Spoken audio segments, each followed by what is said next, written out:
All right, one last look at your traffic and weather for your ride in on this Thursday morning. Only one accident to report. That's at Clemson Road and I-20.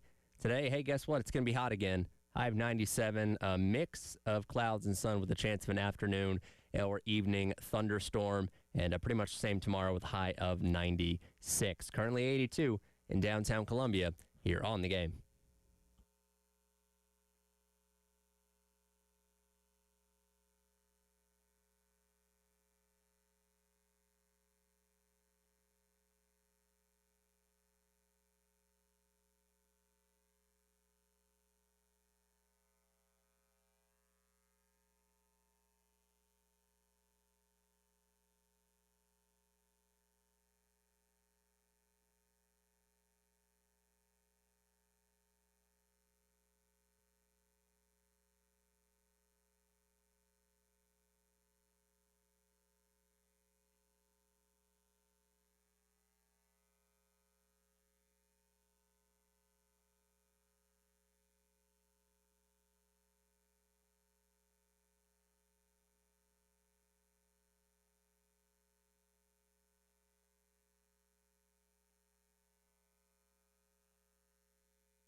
Oh, 9 o'clock on your Thursday morning.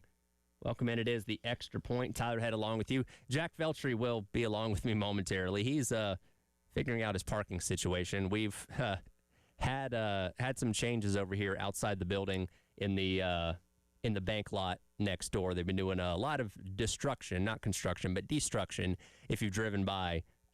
So Jack's having to find a new parking spot, but he'll be here in a minute as he's been out for the past week, turned another year older on July 4th, and I don't know what else he's been doing. We're going to learn that when he comes in and get his thoughts on everything that's been happening in the past week.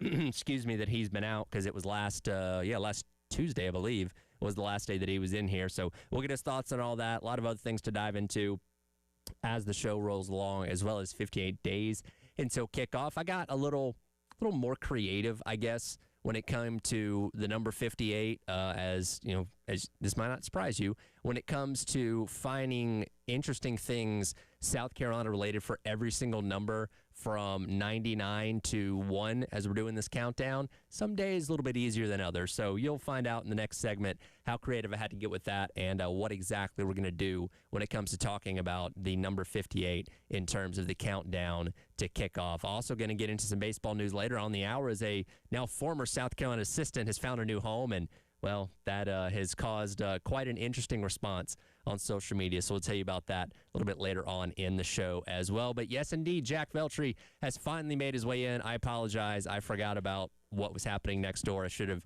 given you a heads up on that. But yeah, thankfully you found a spot, and welcome back. Yeah, man. Happy to be back. I had no idea about the... So for those who don't know, that we're obviously there is a... We're at the Bank of America building here, right across from the State House, and there's a parking lot that I guess used to be like a Bank of America lot. Yeah. That we've always used for parking, and I get here today, and normal time as always, and then I see the parking lot is all blocked off. So not blocked off. Most of it's gone. Yeah, it's gone. Like it's got like the part of the, I guess it's like the drive-through area for it is gone. So that is demolished, but then the parking lot's all blocked off. So. Yeah, did not see anyone in there, so I was kind of scrambling to figure out where to park and got a spot inside, so we'll see what that looks like. But I'm doing well, man. It's good to be back. It's been a long time since I've been back in here. I was going to say, it was last Tuesday, so the last day of June. Last day of June was the last time I was in here. So You've missed quite a lot. You turned another year older. Happy birthday again. Yeah, 26 years old now, man. I have already felt much older than 25, so...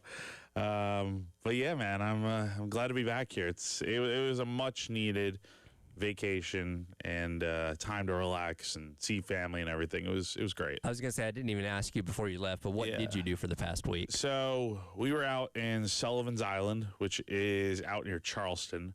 So we were out there for the past week celebrating the 4th. Some of my immediate family, like my mom, brothers, sisters, fiance, like we all were out there. But then my grandparents, my aunt and cousins came and joined us for the 4th. And then everyone left on the 5th, and then we stayed out there till yesterday. So it was a lot of fun. We had a lot of fun with just going to the beach. We were there almost every day. Very nice little town out there. Like it was a good time out there. Went to Charleston one day. I mean, there was a lot of different things we were doing out there. It was a great time. Get anything neat for your birthday? Let's see. I didn't get anything from my family, but I got Caroline's parents got me a $100 AMC gift card. Now, if you know me, that's perfect for you. Well, it is, and I'm grateful for it. That was a total surprise. But I am a Regal guy, so you have a loyalty to a movie theater. I do. I'm a Regal Crown Club member, so I've not told Regal yet. So, okay. but I told Caroline, and she knows that. But so we'll just go to AMC on occasion and we'll make it work. But yeah, so that was a very nice little gift there. That was awesome. Where is the closest AMC? Because I go to the Regal in Lexington. So actually, all right. So there's the Regal out in Harbison, and right nearby there. So okay, the Regal in Harbison's over in that big parking lot, right? And then across the street from the mall, like kind of on the way over towards like Five Guys and Carolina Ale House and Texas Rouse, like on that street on the left. I think it's right after Fazoli's or whatever it's called. Yeah. There's an AMC right back there. You know what? You're right. Now that you mentioned, I remember. I don't go to the mall that often, but yeah, I remember what you're talking about now. Yeah. So we had that going on, and then speaking of Harbison, we actually finally found a place to live. Oh, awesome! So even better. Yeah, we signed the lease yesterday. Very so cool. we're doing a townhome out in the Irmo Lake Murray area. So that is some very exciting news that we were trying to take care of on the trip, like trying to get it done before the holiday. But then, everyone's off on the 3rd and whatnot. So we got it done yesterday. So that is sweet. Very exciting. And now the real moving, begins here over this weekend. So I'm going to be, after I'm done here every day, I'm going to be spending so much time just packing up boxes, getting everything ready to go. Because I'm out of my apartment here right down the block in 6 days. So it's going to be a quick transition here. Well, and you're now under a year until your wedding, so you're on the fast track to that too. That time's going to go by very quickly. 366 days from tomorrow. So did I tell you? Yeah. No, you didn't tell us. I thought I mentioned it. So okay, so almost 1 year then. We did end up moving the date because the original date we had, which was June 26th, a few places that we wanted to do it at potentially did not have that date. So we just decided, all right, let's just move it to a different date to line it up.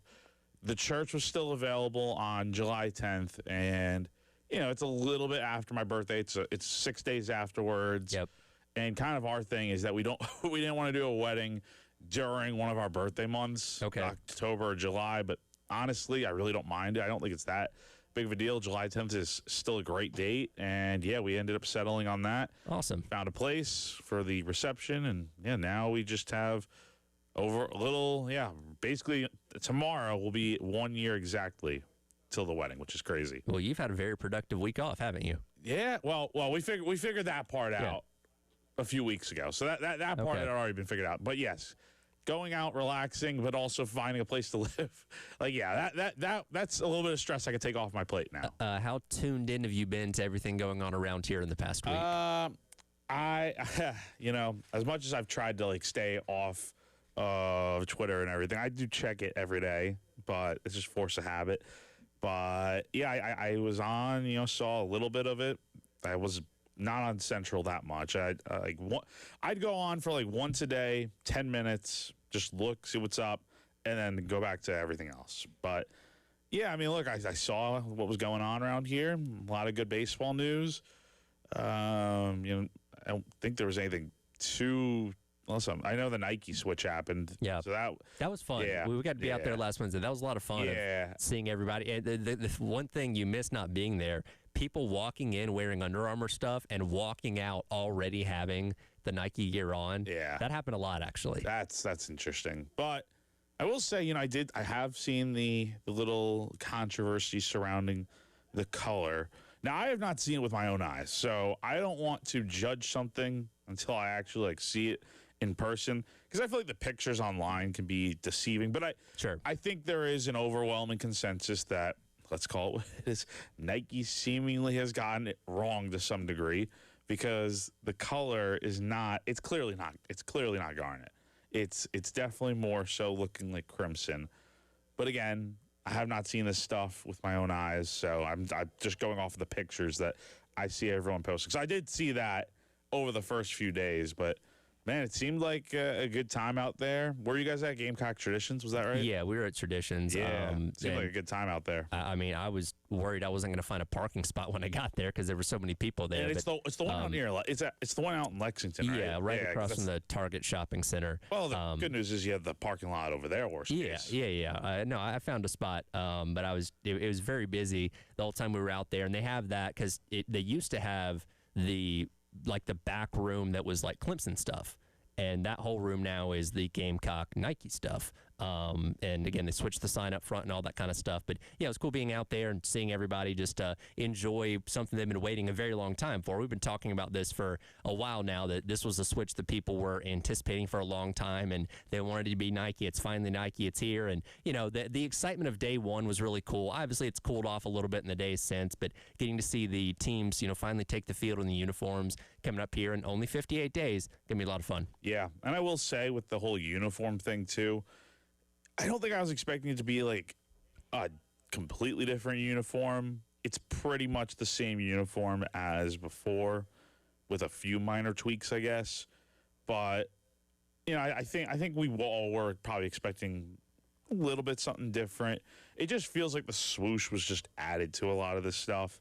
You know, like I don't know what I or anyone was really expecting, but you know, I thought the drop from what I saw was a little underwhelming. I didn't think it was as good as it probably could have been. Well, and we talked about this last week. It's something that's going to happen over a period of time, and it seems like Nike didn't want to make radical changes right out of the gate, but that doesn't mean that like next year, the year after that, we can't start seeing things shift a little bit. They just didn't want to make wholesale changes right out of the gate, but over time, I think we're going to see a lot more, you know, from that, not just in football, but obviously in all the other sports as well. Yeah. I will say one other thing about the vacation. I did pick up pickleball out there. I'd never played before. That is a lot of fun. Now, the reason I picked up pickleball, that the house we were staying at was, oh my God, I didn't even mention that. It was absolutely incredible. So, again, on Sullivan's Island, like a block and a half away from the beach. This place, I guess, is some historical building that like cannot be, you know, tampered with too much. But there's a huge, like, I guess it served some purpose for like the military back in the day, because there was this big ballroom type of deal at the back of the house next to the garage. So it's not the garage, but it was next to it. Yeah. And ton of space, and it was turned into a pickleball room, which is just mind-boggling. Like, it had enough space for a full court in there. Like, you just put the net up, and my dad put some like tape down, and we just started playing, man. I mean, I started playing whenever we got there, the first. And now 8 days later, like, I love it. Like, so you're like addicted to it now? Oh, it's fun. It's fun. Like, I told one of my buddies that plays here, I'm like, hey, look, when I get back, we're gonna start playing. I'm gonna go get a paddle, balls, everything. I'm gonna be ready to go, because I mean, we were playing nonstop every day. So that was probably the most entertaining part, was just going and, you know, playing pickleball. That was, I see why everyone likes it. I didn't understand the hype at first, but it is definitely a boatload of fun. Well, the good thing is there's like a pickleball court on like every corner now, so you're going to have plenty of options. That's what I'm saying. I mean, pickleball is a huge thing now, so I will definitely, I know I'm late to the party, but I mean, that will be a lot of fun playing around here. Better late than never. Exactly. Well, I'm glad you were able to enjoy your vacation. Like I said, we're kind of locked in now from basically now to the end of the year. Media days coming up in a couple weeks. Only 58 days until kickoff, and man, we're off and running. Talking season's always already underway with Big 12 media days, so we're almost there. It's getting closer. Man, we're less than 2 weeks away from SEC media days, and at that point, that's really when the season begins. Because after that, it's like 10 days till the fall camp, and then we're off and rolling. So we're almost, we're almost out of the summer phase. We are getting ever closer. 58 days until kickoff. We'll tell you about the number 58 coming up on the other side. It is the Extra Point. Tyler Head and Jack Feltry on your Thursday on the Game.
All right, welcome back in.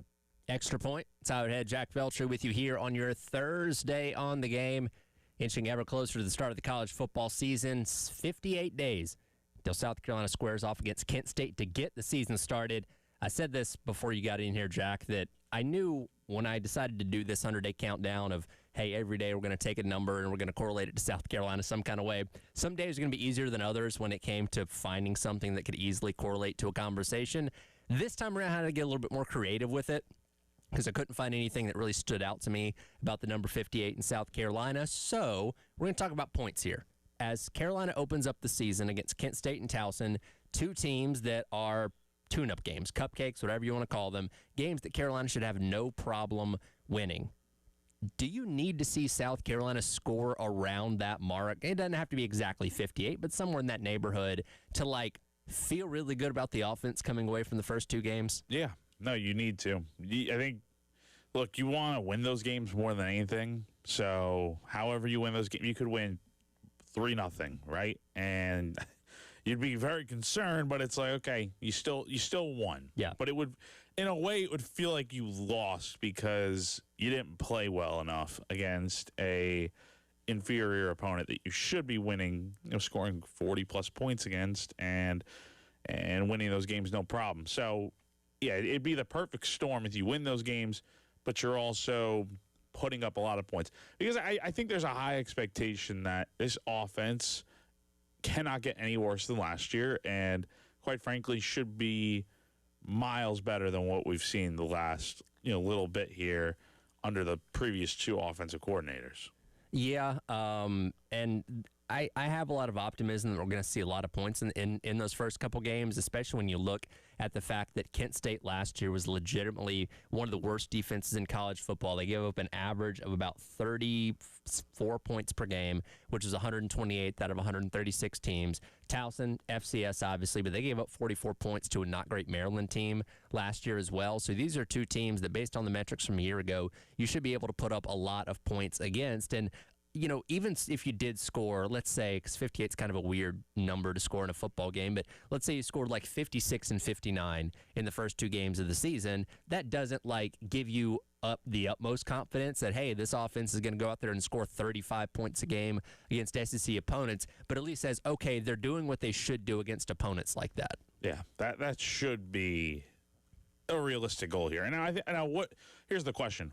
What point total per game in those first two games would satisfy people? Is it scoring about 35 points per game? And it doesn't even have to just be the – look, you want the offense to look good. Like, where's the line is what you're saying. Yeah, what's the line in the sand? I would say just offense alone, I would like to see probably about 28 points scored per those two games. That's 4 touchdowns. That should be – at bare minimum, the goal, I think. Now, if you want to include the defense doing something to get into the 30s, absolutely. But I think they're going to far exceed 28 points. That should be the starting point. And then, when those games do get rolling here, it would not be surprising at all if they end up getting into the high 30s or low 40s. I think it also depends on how long starters play, right? Like, okay, if you told me that South Carolina beats Kent State 35-3, but 28 of those points are scored in the first half, and none of the starters play in the second half, and Cutter Woods leads a touchdown drive in the third quarter or something like that. That's one thing.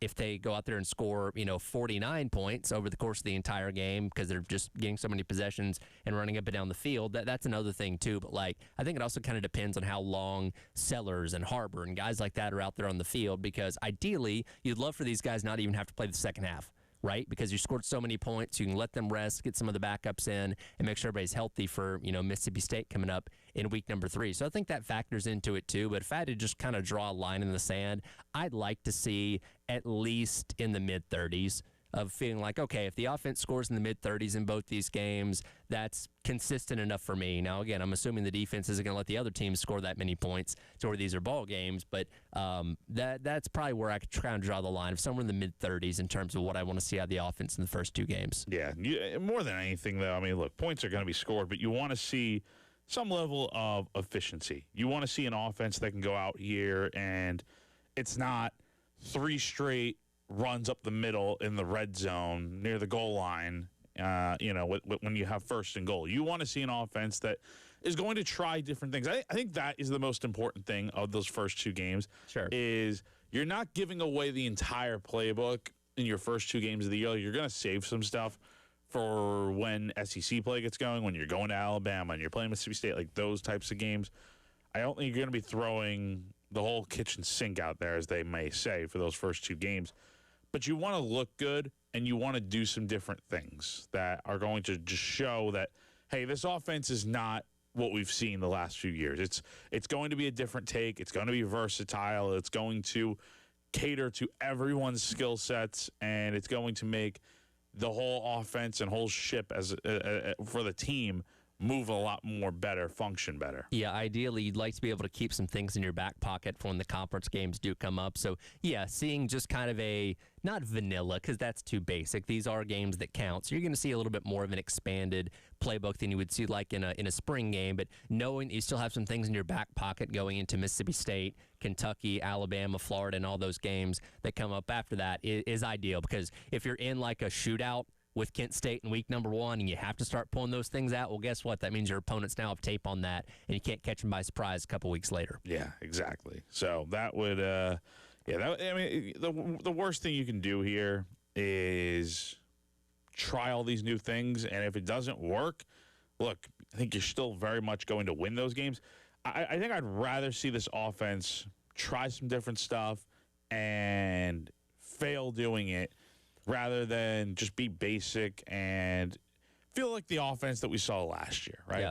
Try some different stuff, see if it works, because I think you can get away with doing some different things in these first 2 games compared to, say, if it was, I don't know, if it was a huge season opener like last year where you're playing Virginia Tech in Atlanta, on, ABC or whatever in the afternoon. Like, you want to have your best stuff that day. But obviously, there's a big difference between that atmosphere and the one you're going to have at 12:45 on September 5th against Kent State, and then the week after against Towson. You can get away with doing some different things, getting a little cute, I think, in those games. So we'll see what they do. But I'm expecting this offense to.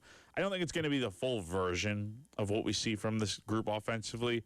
But yeah, going out here first 2 games of the year, definitely exceeding the 58 points and putting up maybe you put up 50 per game, quite honestly. I mean, that would be a real nice thing to see for this group, confidence-wise, and for momentum heading into conference play. Well, and here's hoping they can kind of buck the trend of when they do start the season off against a lesser opponent in the Beamer era.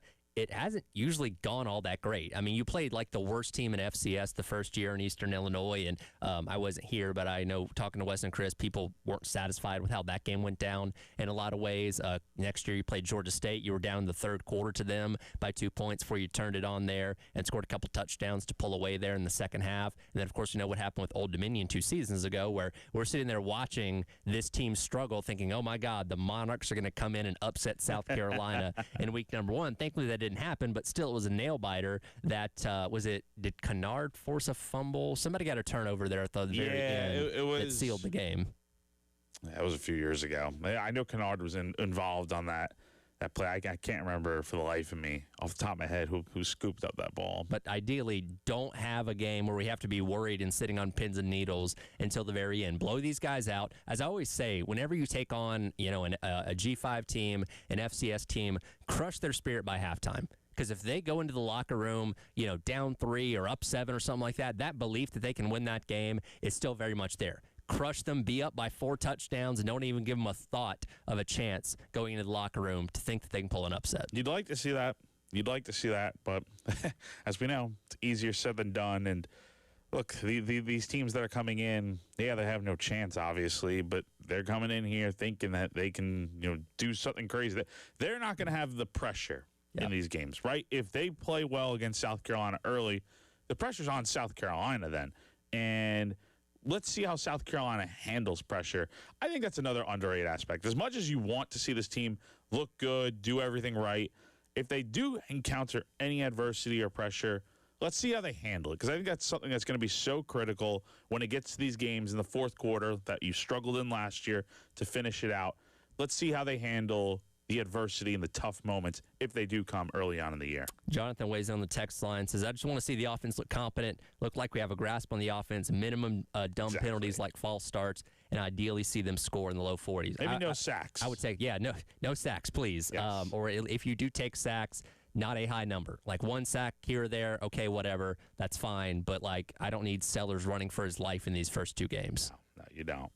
So appreciate the weigh in there on the Firehouse Subs text line 803-404-6100. We're in the midst of talking season. A lot of conversation going into this year is, can the Big Ten win their 4th straight national championship? Would that make them a dynasty? One college football insider certainly thinks so. We'll dive into that coming up next. It is the Extra Point. Tyler Head and Jack Veltri on your Thursday here on The Game.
All right, welcome back in. Extra Point. Tyler Head, Jack Veltri on your Thursday here on the game. As we're kind of fast approaching the start of the college football season. 51 days, by the way, until week 0 when you see some kind of college football happening. And I don't even want to count the number of days until the end of the college football season, though it's going to go deeper this year because I believe the national championship's on January 25th, which is the latest it's ever been in the basically history of college football. And for the past 3 years, of course, the national championship has been held up by the Big Ten, with Michigan, Ohio State, and Indiana winning the last 3 respective titles, and, of course, the SEC not even getting the opportunity to play in any of those games because they have not advanced that far since Georgia won the national championship against TCU in the 2022 season. So the question is becoming, okay, can the Big Ten keep this going? And what does it mean if they do win their 4th straight title? Well, Greg McElroy on his show, Always College Football, discussed this the other day and used a particular word for what the Big Ten would become if they did indeed win a 4th straight crown. What if number 3? What if the Big Ten wins a 4th straight national championship? Now here's the run. Michigan in 2023, Ohio State in 24, Indiana in 25. 3 straight titles, 3 different programs, 1 conference. And a 4th would put the Big Ten in air that the SEC last breathed a decade ago. The type of stranglehold that stops being a hot streak and starts becoming a dynasty for the whole league. And the scary part for everybody else is that the ammunition is stacked. See, I don't like using the word dynasty for conferences, Jack. What do you think about that? I think it's, I wouldn't use the word dynasty, but I feel like there's another word that could be used to kind of summarize it because when I think of dynasty, I think of a singular team going in and winning multiple championships in a row in any sport. Yes. Like that's a dynasty to me. For a conference, I don't know. I don't know what I would call it necessarily, but I don't know if I'd call it a dynasty now. Reign of superiority, like I have no idea. Like having some grip on the sport. Yeah, I could see that if the Big Ten goes out here and wins another national championship. I think there'd be a lot more claim to that if it's for a 4th year. It's another different team winning a national title, whether it be like a Oregon finally or Southern Cal, one of those teams that comes in. Now, I don't know if that would hold as much weight with Big Ten since those guys are coming over from the Pac-12. Well, they're still in the conference. Yeah, they're still in the conference, and they've been here for a few years now. But I know some folks out there may look at it, the West Coast teams that should be in the Pac-12 are in the Big Ten, so it doesn't really count as a Big Ten title. Like, point being, though, I think if it's a different team than the 3 that we've seen the last 3 years win a national championship out of that conference, I think there's some merit to the idea that the Big Ten is kind of having that similar run of dominance that the SEC had for so many years in the 2000s and early 2010s. Yeah, and I think dominance is probably the right word, not necessarily dynasty, because, again, when you go back and look at what started with Florida back in 2006 that ran all the way through Georgia winning its 2nd straight title, in the 2022 season, we just talked about that being the SEC era of dominance, but we didn't refer to the conference specifically as a dynasty. Alabama, certainly a dynasty, because let's face it, they did most of the heavy lifting during that era by winning most of the national championships. Now, yes, Florida got 2, Georgia got 2, LSU got 2, so they weren't the only ones doing it, but they did the majority of the work there. They themselves are a dynasty. Like, we talk about the Saban era at Alabama being, hey, that was probably the best dynasty college football has ever and probably will ever see, in the future going forward. But I've never thought of referring to a conference as a dynasty because it's not one specific entity. It's a multitude of teams that can be dominant, but not from the sense of a dynasty, if that makes sense. And also, I mean, the rest of the Big Ten, I don't think is worthy of being called a dynasty because a good portion of that conference, I feel like the Big Ten is a little top heavy. I feel like they've got a lot of good teams towards the top, but there are some teams that are not so great near the bottom. So, yeah, I don't think I would refrain from calling it a dynasty, but I think there's some merit to the idea that they can be similar to what the SEC was with a run of dominance if they are able to win a fourth straight title here coming up this year. Well, that's the grand debate that we get into in terms of who's the stronger conference, who's the better conference, where both the Big Ten and the SEC try and lay claim to, hey, our conference is deeper than yours. Yeah, Big Ten, you may have been winning the national championships, but I know there's more teams in the Big Ten, but our 5 through 18 is stronger, in the SEC, our 5 through 16 is stronger than your 5 through 18. You know what I mean? And it's so hard to prove that. And yeah, we have bowl games, stuff like that, that'll match up similar type of teams. But it's like, okay, are you looking at saying, all right, is Minnesota or Tennessee a better team that's kind of in the middle ground of those respective conferences? If they don't see each other, we don't really know. And that's where, again, the fodder going back and forth between the two conferences and fan bases just kind of never ends because we can't fully prove that. Now, you had last year 10 teams from the Big Ten made a playoff or bowl game or whatever. They were in the postseason last year. Yes. But again, that conference, aside from Indiana, Ohio State, and Oregon, you had 1, 2, 3, 4, 5. You had 5 teams that went 9-4 last year. You had Minnesota that went 8-5, and then you had Nebraska, Northwestern, and Penn State, which all went 7-6. So I think for the Big Ten, if you're going to talk about being the best conference, sure, you have the national championships and you have 3 of the best teams in the sport with Indiana, Ohio State, and Oregon. But can you get more teams in your conference to, I think we're looking at this a lot differently if USC, Michigan, Iowa, Washington, and Illinois are all win an extra game and they end up being 10-3 instead of 9-4.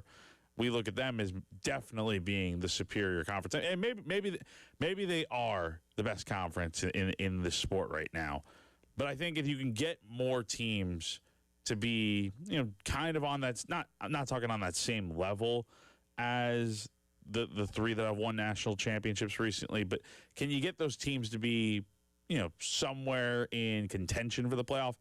Then you're looking at a conference that really is just dominant top to bottom. I think that's what you want to see more of, is sure not being as top heavy as it may look in some cases. Since we are talking about dynasties, what's kind of your line in the sand of what does a team need to do to have that dynasty tag bestowed on them? Like how many titles or what range of years before you can call them that? I think you got to go at least back to back to start. And then if you win another championship like a year or 2 down the line, like a dynasty back in the day, I feel like was 3-peat, multiple national championships in a row. But we don't really see that much anymore, right? In most sports, really at all. Now we're seeing that in some cases, like the Chiefs a couple of years ago were going for a 3-peat. If they had won this past year in the NFL, then I think we look at them. I think we look at the Chiefs as a little bit of a dynasty to some degree because they have won multiple Super Bowls. Alabama back in the day definitely was a dynasty when Saban and those guys were winning it or in the national championship or winning one. Basically, like every year they were in the mix to win one. So, that would definitely be a dynasty, like the Yankees back in the day when they 3-peated in the late 90s, early 2000s. But I feel like the definition of dynasties changed a little bit because we just haven't seen teams go back-to-back and winning consecutive titles every single year. So, if you can get back-to-back, that's a good start.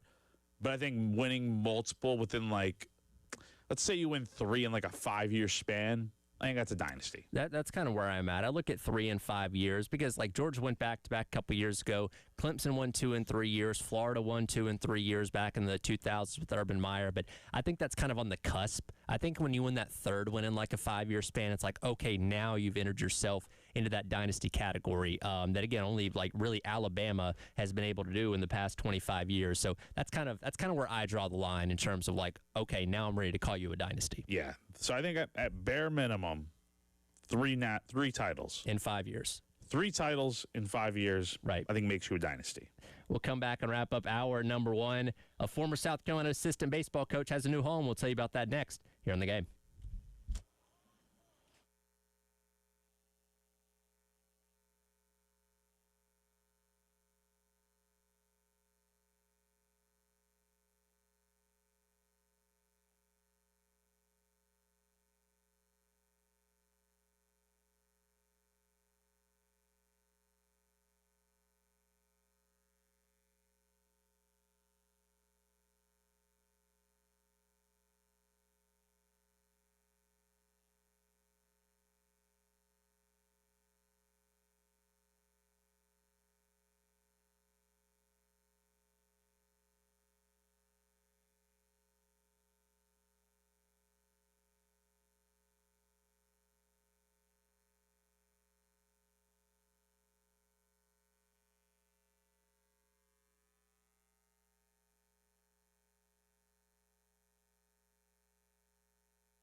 Welcome back in. It is the Extra Point. Tyler Head and Jack Veltri wrapping up hour number 1 here on your Thursday on the game.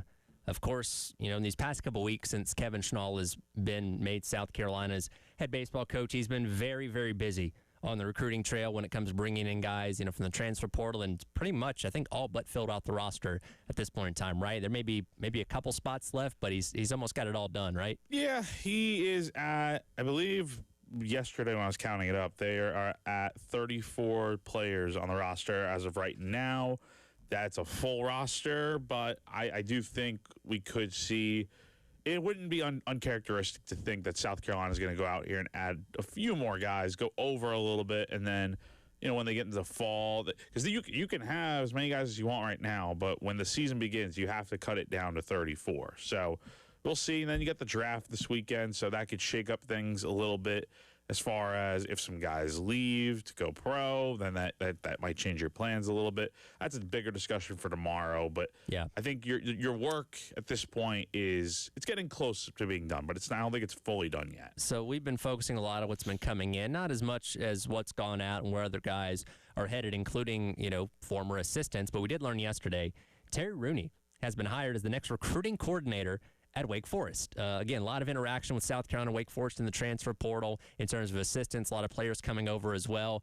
This is for a Wake Forest program that is pretty good.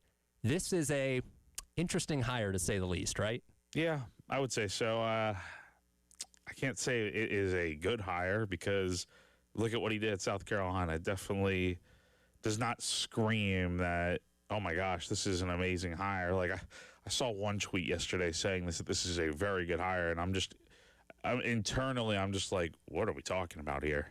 I appreciate John Whittle's honesty. Yeah. He really went in on this yesterday. Yeah, no, he did. And I think that's a guy. If there's anyone that is going to go in on this previous staff, it's definitely him. After the story that he wrote, over a year ago now, and look, the last 2 years just were not good. Now, numbers-wise, the pitching staff was better this year, but it wasn't a high bar to clear from last year. It wasn't a high bar to clear when you had the worst season in program history in 25. And on top of that, recruiting, I mean, you just had the 2 worst seasons in program history. Like, as the recruiting coordinator, you didn't get the job done here, and it's just, yeah. I mean, I don't know what else to really say. I mean, Wake Forest, I guess good luck. I mean, yeah. I don't know. I feel like where that guy goes, good things just don't happen. Now, so we'll see. One person he was very successful in recruiting all the way back in his days at Old Dominion back in the early 2000s, none other than Justin Verlander, the soon-to-be Hall of Famer, that yesterday, Jack, announced at the end of this year as the oldest player in Major League Baseball right now, finally going to call it a career. Yeah, and he was also just named to the All-Star game as a Legends pick by Rob Manfred, which we've seen over the years. That happened a few years ago with Albert Pujols and Miguel Cabrera, and then last year with Clayton Kershaw. So it's not like, again, he's not taking a spot away from anyone to go to the All-Star game. He's not even going to pitch in the All-Star game because he's hurt, but he will be there in Philadelphia next week to celebrate the festivities. And yeah, I kind of had the idea that this would be it for him once that happened. And yeah, it's time for him to call it a career. He's, I think, 43 now. He's been hurt pretty much all season. I don't know when he's going to pitch again. I hope he gets to pitch at least once at Comerica Park in front of those fans because, yeah, it's cool to see him back in Detroit. But, yeah, he's had a heck of a career, but, Father Time catches up to everyone, and that's what we see here. Yeah, again, 43 years old, still at least trying to go. Like you said, hasn't made an appearance this year. Well, he pitched back in March. And he made his first start. He came out of spring training, made his first start. I think it was like that first weekend or something, and then got hurt after that, and that was it. He hasn't pitched since March. Yeah, he was supposed to come back a couple weeks ago. Didn't happen. Like you said, did get the nod there for the All-Star game from the commissioner's pick, and hopefully he can do something with that, at least be able to say he played in his final All-Star game. But yeah, like I said, Father Time catches up to everybody. There's a lot of players in Major League Baseball right now or a handful of players in Major League Baseball right now that probably weren't even born when he made his debut back in 2005. Yeah, that's the thing. I mean, he was so good back in the day. Like 2011, he was just on another planet. And he won the MVP. I think he won like 24 games, won the Cy Young pretty easily. Then he had a few rough years. Then he gets traded to Houston, and he just has his career resurgence. Wins a World Series, wins a few more Cy Youngs, and then he's kind of tailed off the last few years. But he's still Justin Verlander. I hope he gets to come back this season, have one more great outing with the Tigers, hopefully at home, and end his career on a high note. But we'll see. One of the best to ever do it, and certainly will be a Hall of Famer. But Justin Verlander will retire at the end of the 2026 season. Hour number 2 on the way as we continue on with the Extra Point here in the game.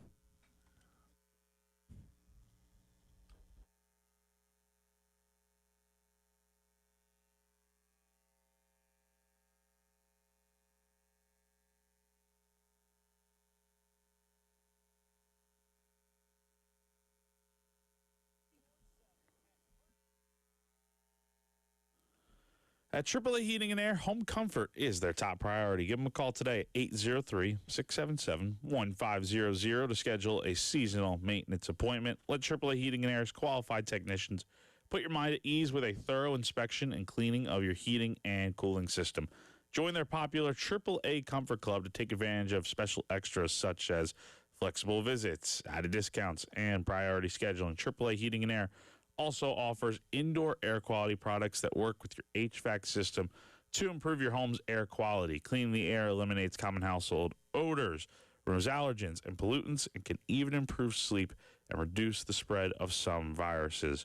So go to callAAAtoday.com. Again, that is call3astoday.com for more info. Tell them Jack from 107.5 The Game sent you on over.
All right, welcome back in. It is the Extra Point, or excuse me, it is the Garnet Trust Hour presented by Krantz Cooling, Heating, and Plumbing.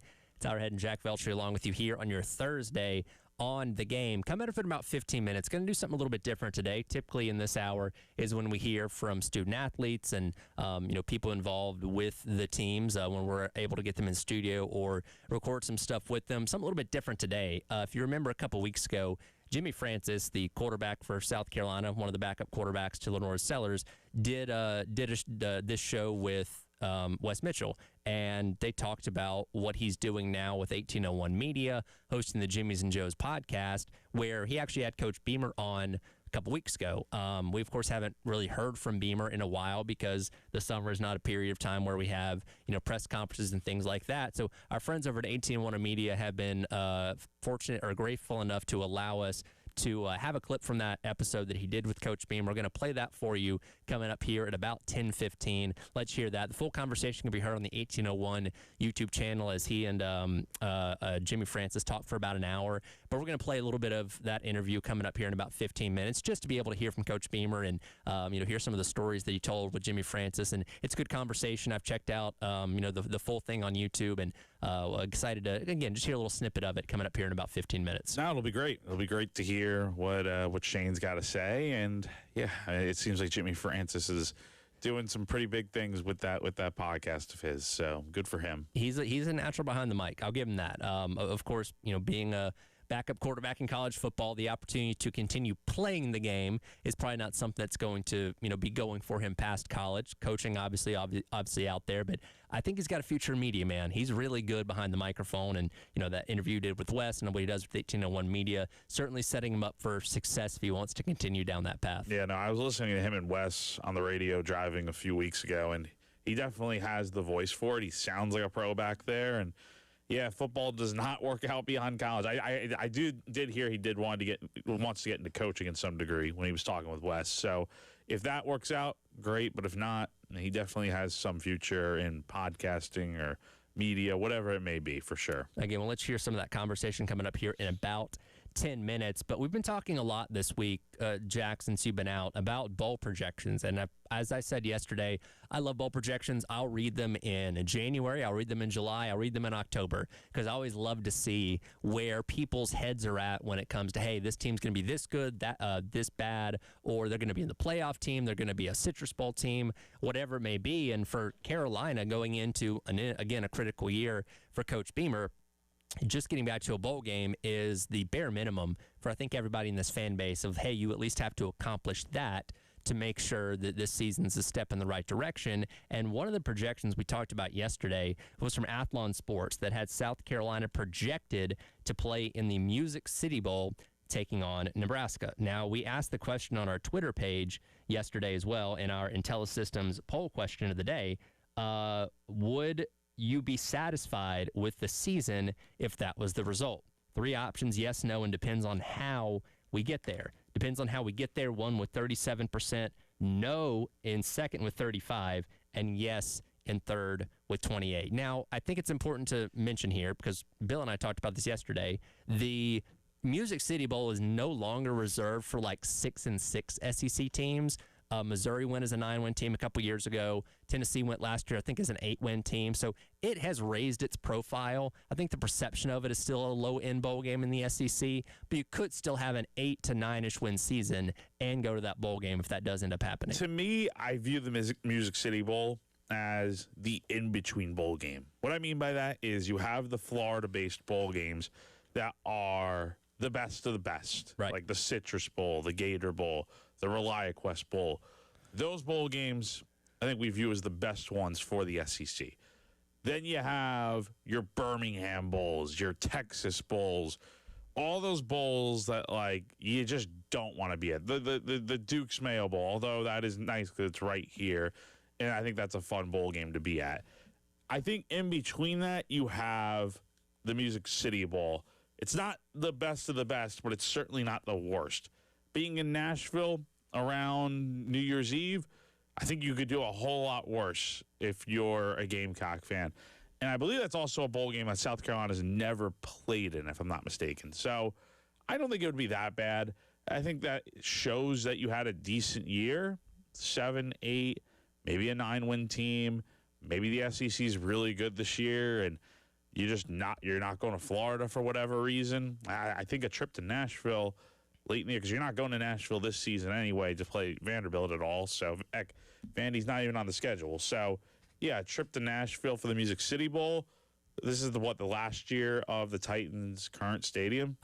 Yeah, I believe right? so. Because next year it'll be done. I think the new stadium will be done next year, which the renderings of that look awesome. Yeah. And it's certainly better than Nissan Stadium when they get there. But yeah, and like it's important to remember as well, there used to be a pecking order, right? Like it used to be, okay, after the then BCS bowls, which the Sugar Bowl was the one tied in with the SEC, after the national championship and BCS got their selections, then it was like, all right, Citrus Bowl gets the next highest team, the then Outback Bowl got the next highest team in the SEC, and on down to where the Music City Bowl is kind of somewhere towards the bottom of the list. In the past handful of years, the way bowl selection is going has changed a lot. And look, we see bowl reps at almost every single South Carolina home game, Cheez-It Bowl, ReliaQuest Bowl, all that kind of stuff.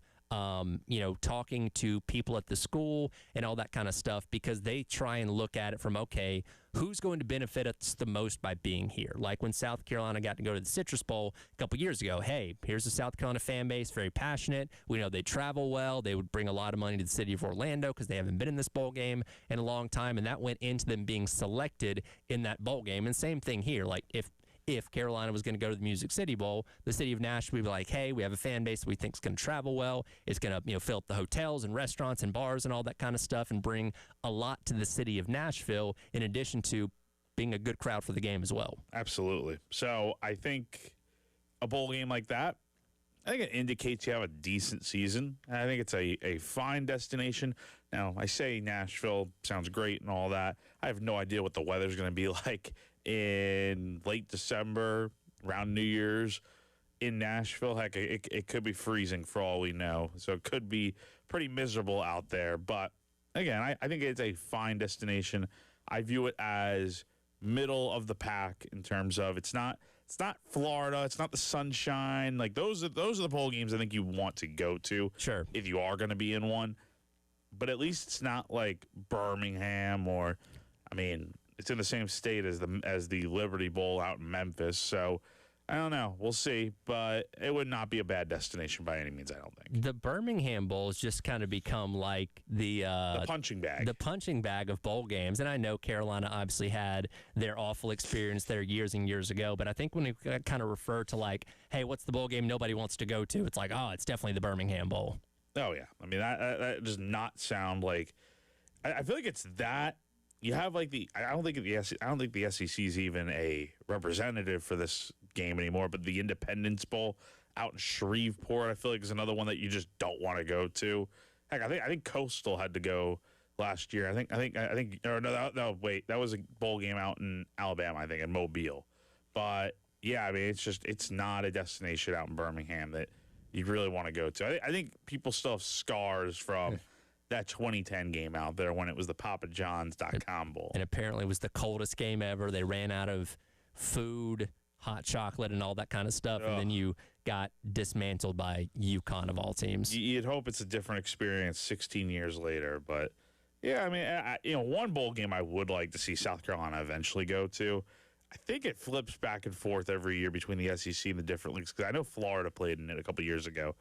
The Vegas Bowl would be really cool. Yes, and that is a bowl game that they're eligible for this year because it is even years for the SEC. So technically, Carolina could end up in the Las Vegas Bowl. That would be pretty cool to see. I mean, that would be... We'd all have to make the trip out there for that one. Oh, yeah. Now, where does that fall in terms of the pecking order? I don't know. Vegas Bowl's like what? Like at most 8 wins, maybe? A&M won a couple years ago as an 8-win team. So, yeah, okay. You can be around 8, 9-ish wins. Again, it's not the same pecking order that it used to be. So we have to kind of get out of the perception of tying bowl games to certain records. But, yeah, I mean, you went to Vegas or you went to the Music City Bowl as an 8-win team. I'd take that in a heartbeat. No, I think it's a great trip out there for sure. And I think some of it does have to do with the geographic, of it all. But, yeah, I think it could be a good destination if they were sent out there. I think, look, any bowl game is going to be good for South Carolina for the most part. But, there's a lot of games that, South Carolina should want to get to. The ultimate goal, though, should be get to the playoff this year. Hey, listen, the playoff or bust is a lot of people's mindset, not necessarily mine. I'd take an 8 or a 9-win season considering what you were last year. But, yeah, you tell me they're going to make the playoff, absolutely sign me up for that. But that's easier said than done. Absolutely. Again, we'll have the conversation with Jimmy Francis and Shane Beamer from 1801 Media's Jimmy's and Joe's podcast coming up on the other side as we continue on with the Garnet Trust Hour presented by Krantz Cooling, Heating, and Plumbing on your Thursday here on The Game.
All right, welcome back in. It is the Garnet Trust Hour presented by Krantz Cooling, Heating, and Plumbing. Tyler Head and Jack Felcher with you here on your Thursday on the game.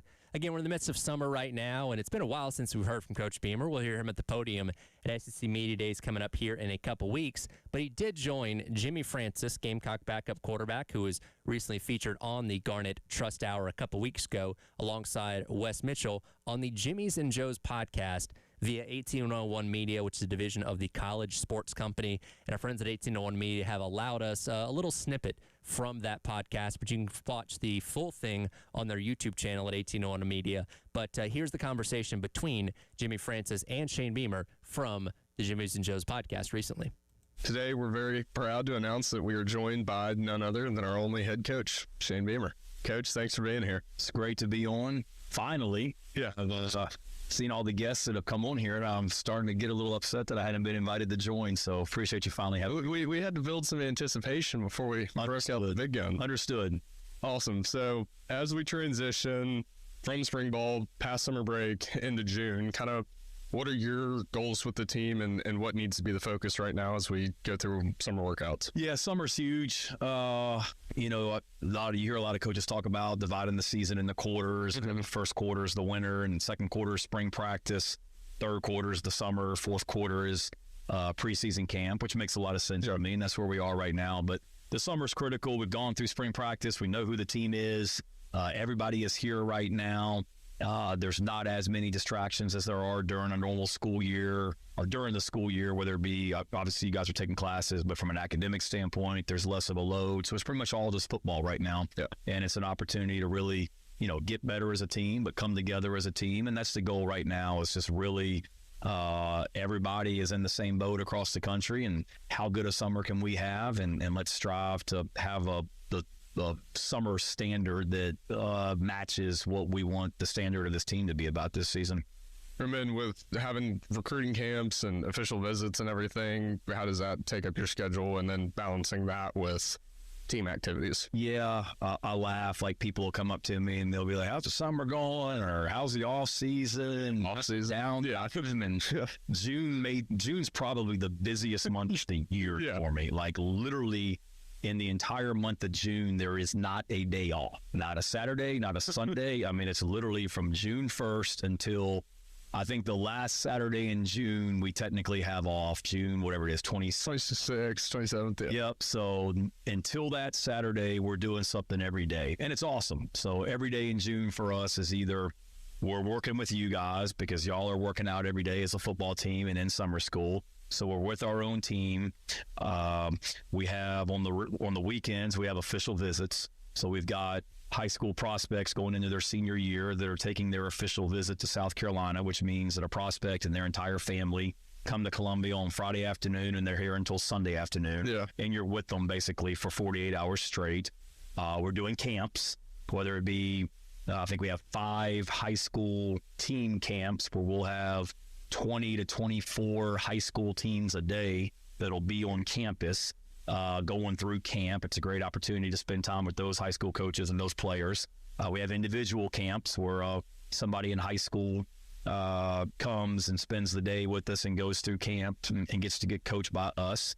And then we've got the younger, like, youth camp that we have coming up in the middle of June too. So between camps, recruiting, and our own football team, June is like full speed, go. Yeah. So that's where we are right now, and that's what the schedule looks like in June. That's awesome.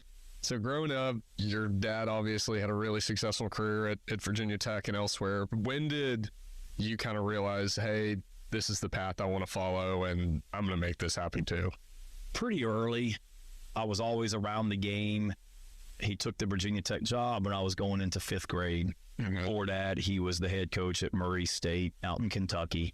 So I grew up just hanging out at practices and brought in the buses to away games and being in the locker room and all that. So I was always around it, always loved the game of football. And then as I got older, I realized that I wasn't going to be able to play football beyond college. And I wanted to stay involved with the game. I love competing. I love relationships. I love coaching and being around young people. So it seemed, fairly natural for me, that a natural progression. I wasn't positive. I mean, you grow up around the game. It's easy to say your dad's a coach. You're going to become a coach. Right. There were other things. It's the assumption. Yeah.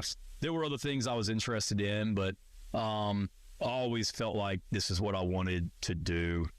But it wasn't, people remember Virginia Tech the way it ended.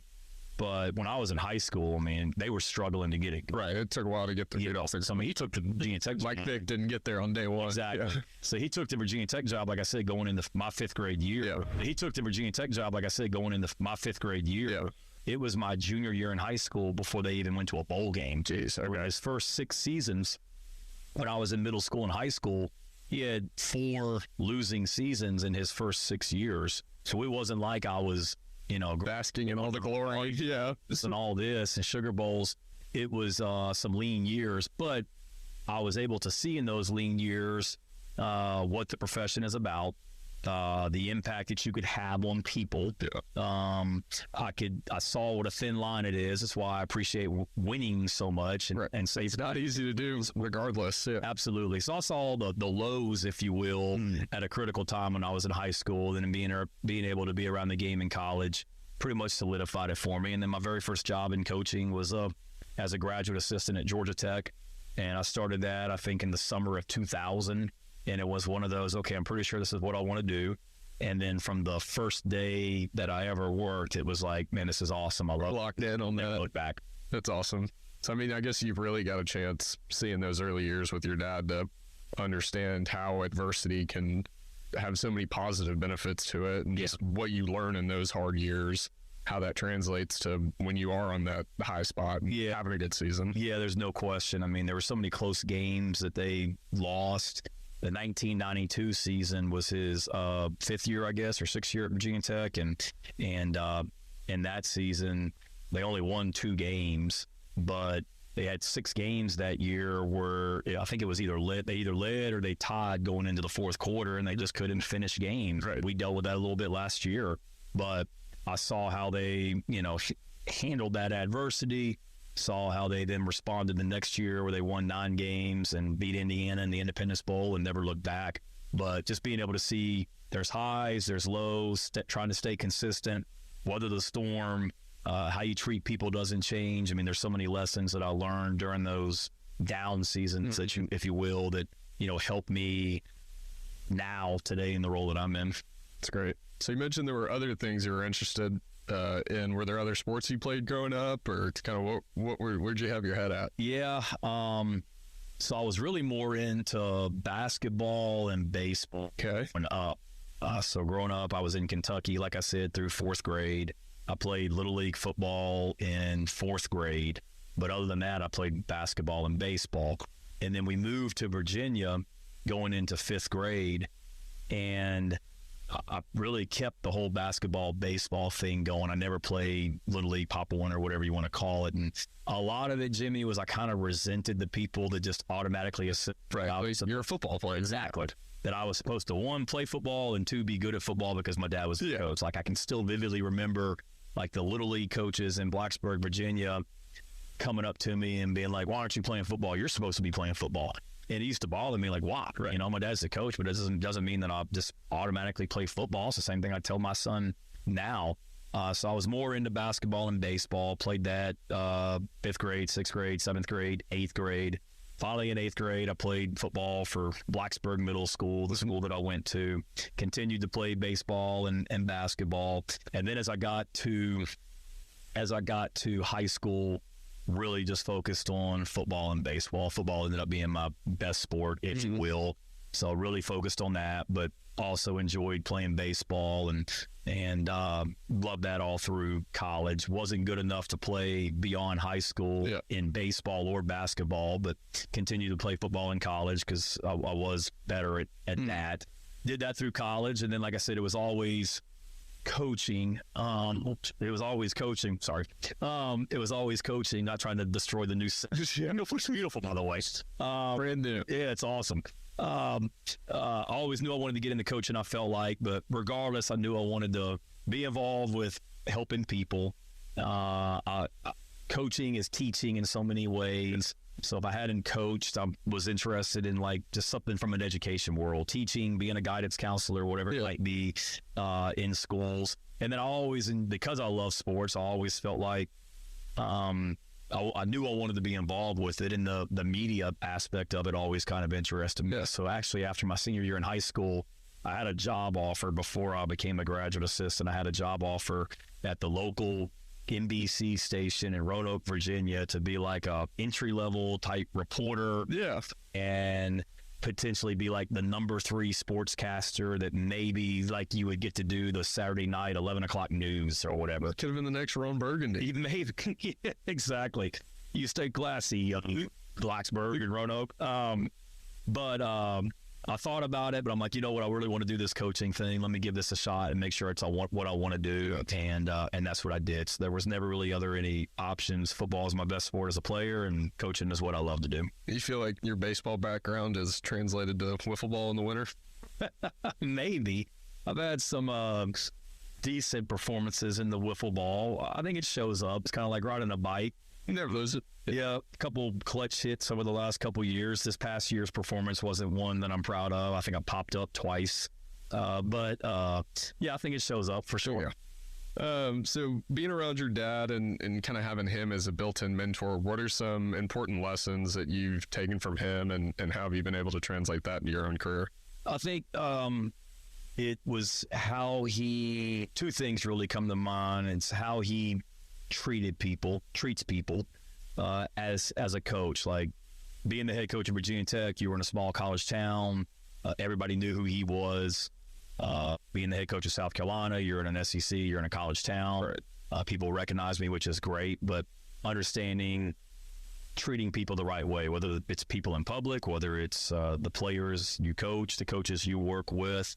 You see a lot of head coaches that are in any profession. They reach a level where you're above them. And they start treating people differently. And he was the same guy from 1987 when he got the job at Virginia Tech to 15 when he retired and was the all-time winningest coach at Virginia Tech.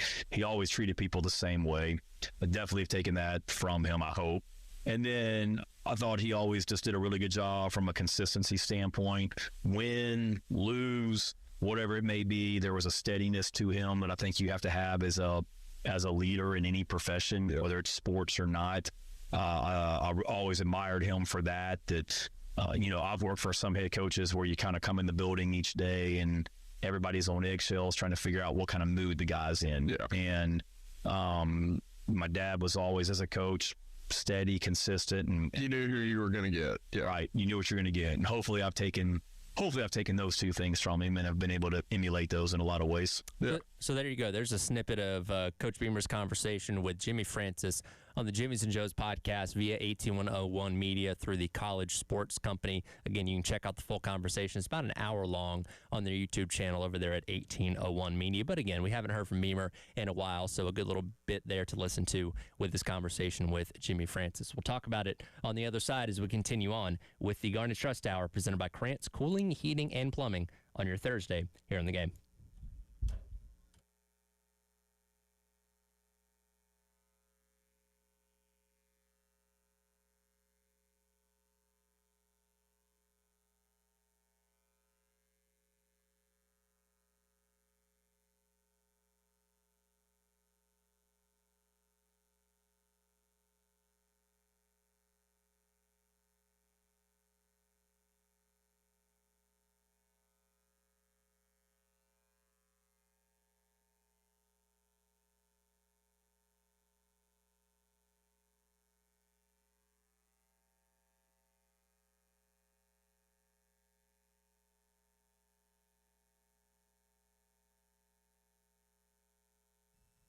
All right, everybody, let's tell you about our friends over at Krantz Cooling, Heating, and Plumbing. As always, the presenting sponsor of the Garnet Trust Hour on Tuesdays and Thursdays here on the game. Krantz Cooling and Heating has been providing great HVAC services to Midlands residents and businesses since 1983. And now that same great service that you're accustomed to for your heating and your air conditioning now applies to the plumbing line. You can hit them up at 803-672-3224. You can also go to their website at krantzcooling.com. That's Krantz, cooling with a K.com. You can text them directly from their website. Let them know about what HVAC issues you're seeing at your home or business, what plumbing problems you're having. They'll schedule an appointment, come out, take care of it. Shout out to Justin Krantz, the general manager there. They do an incredible job. They've been out to my home in Wes's. Let them come out to yours. Krantzcooling.com.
All right, welcome back in. Garnet Trust Hour presented by Krantz Cooling, Heating, and Plumbing on your Thursday here on the game. Again, thank you to our friends over at 1801 Media, a division of the College Sports Company, for allowing us to hear a little bit of that conversation between Jimmy Francis, Gamecock backup quarterback that was on the Garnet Trust Hour a couple weeks ago, and Shane Beamer. As I mentioned, we're in the middle of the summer here, don't really get to hear from Beamer a whole lot. We'll hear from him at Media Days coming up here in a couple weeks, but as he mentioned with Jimmy, there was a very, very busy month of June with camps and visits that ended up leading to, obviously, a lot of those commits that we got the other day. That's something else we didn't talk about, Jack, that you missed at the end of last week was the rush of commitments for the 2027 class, and all those guys being pretty high profile. I will admit, I was only on, looking at Twitter and Central maybe for like 15, 20 minutes total throughout the day, each day. But like the day that Josh Dobson committed, I think we were on the way to dinner or whatever, and we're, driving on over. And I will admit, I was watching the stream to see where he would commit. And yeah, it ended up being South Carolina. And then the wave of commitments just rolled out from that. I mean, I'm sure it was probably a busy time for you guys, huh? I'm glad I was off. You left on purpose? Is that what you're saying? Jack got out of town right in time. Although anyway, I mean, either way, I mean, I'll help out with when they need help, but it's their area of expertise. That's not as much as mine. Jack says, "Don't ask me. That's not my concern." Yeah, not my area. But yeah, I mean, that was a heck of a run there, Jack. That you were just chilling on the beach. I know, and then just boom, boom, boom, day after day, commitment after commitment. Now, they had a kid commit on 4th of July too, right? Yeah, it was commits in 4 days. Four commits, July 4 days. 1st to July 4th. Now, who was handling the one on the 4th? That was Kev. Okay, so I wonder like what he had to do. Was he like grilling, and then it's like, oh wait, I gotta go pop the story. I gotta lock in. Like, I wonder what that was looking like. Well, at least the stories were written, man. Like, that's as nice you know, thing. dude, Yeah. it is from a like breaking news standpoint. The aspect of some breaking news just happened when it is like you knew it was coming. You have a story written. You could even queue up the emails we send out. You have the graphics ready. You have the post ready, and you're just like, all right, send. That is completely different than somebody just committed, or a coach just left, or coach just got, and it's like, all right, who's available right now? Who's not in a car right now? There might not be much worse than like the holiday breaking news that was not expected. Yeah, that is the worst. So well, you guys earned your money, that's for sure. We also learned in that little clip there from Beamer's conversation with Jimmy Francis on the Jimmy's and Joe's podcast, he nearly became a sports reporter. He said he had the opportunity out of college to go join, I think, the local NBC affiliate in Blacksburg and start maybe his own media career. Decided to go into coaching, and obviously the rest is history. But we could be talking about Shane Beamer like Sports Center ESPN desk instead of head football coach if he had chosen the other route. Man, stuff like that just kind of blows my mind, too, though, when you think of the butterfly effect. Yep. One decision. I mean, yeah, his dad was a head coach at a major college football level. So maybe in some part of his mind, he's going, yeah, I can do that too. But, for a lot of people, they decide to get into coaching. The chances of them becoming, head coach of an SEC program for anyone, very, very, very, very low. So it's like, it's easy now to be like, well, of course he'd want to be an SEC head coach instead of grinding it out in the media world. But at the time, like, you never know if those opportunities are going to happen for you. So the rabbit hole too of people meet their wife based on one decision. They happen to be in a certain spot at the particular time that other person is there. So yeah, man, like the butterfly effect is kind of insane if you go too deep down that rabbit hole. Well, and getting into being a GA, I think Georgia Tech was his first stop in 2000. That's not exactly glamorous either. I mean, you're getting paid a couple bucks and maybe a free sandwich every now and then. Like, it takes a while to start making serious money in the coaching realm, which again, he obviously ended up, doing as the years went by. But yeah, that one decision right there changes the course of your entire life if you're Shane Beamer. Yeah. So, I mean, it is interesting to hear what these guys, like, I always find that fascinating. Like, if you weren't coaching, what would you be doing? And it is interesting to hear. I think Shane, if coaching didn't work out, I really do think he could have been a pretty good media personality. And heck, whenever his coaching days come to an end, I could totally see him getting into the booth and doing some analysis, something along those lines. He is a smart guy, it seems like, and someone that definitely has the charisma for an on-screen presence. Has he broken out? Because he was obviously talking about his dad a lot from, his time at Virginia Tech. And maybe because we're in this bubble in Columbia and we are only looking at him as the lens of being the South Carolina head coach, has he broken away from just being like Frank's son, right? That's a hard thing to do when you're the son of a legendary coach or a legendary player. You're always going to be like so-and-so's son. Has he been able to finally break away from that to where people kind of just view him as Shane outside of this bubble, you think? Yeah, well, and I think for a lot of people, it's been a while since the Frank Beamer era at VT. So a lot of people, even if you remember it, it's not as fresh on your mind. For young people at this point, they don't even, they've maybe been told about it, but they don't have direct memories of that at all. So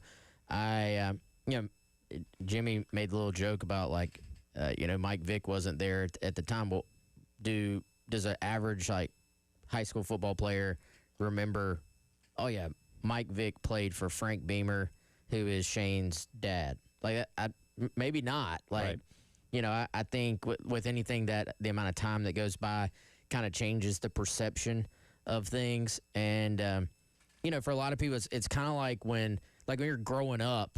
What year were you born again, Tyler? 96. Yeah, so you're growing up. If your parents are talking about something that happened in, like, 88, you're like, man, that was it didn't ancient history. It didn't exist to you. Sure. You know what I'm saying? So yeah, I think the fact that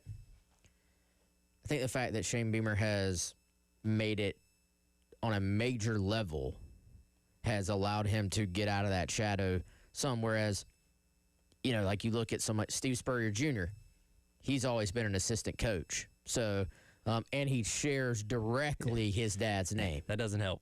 So, Steve Spurrier Jr. had gone on to be an SEC head coach and, won some games and stuff like that. Then all of a sudden you're like, oh, he's kind of made his own path. But if you're kind of always an assistant and your father was a legendary head coach, then, yeah, I think it's hard to get out of that shadow.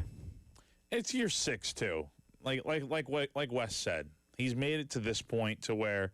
Sure, it hasn't been perfect, but he's proven that he can be a very good coach. We're seeing that, going back to the whole recruiting discussion, we're seeing that where he's able to bring in really good talent. Now, the thing is about bringing in all this talent, you got to have a good season this year to keep that talent. Otherwise, if things go awry, things go south, those guys may end up, decommitting and looking to play elsewhere before they officially put pen to paper. So, we'll see what happens, but yeah, I think Shane's done something right to get to this point. For him, I think it's just finding a little bit more consistency, which is tough with how much roster turnover there is year after year.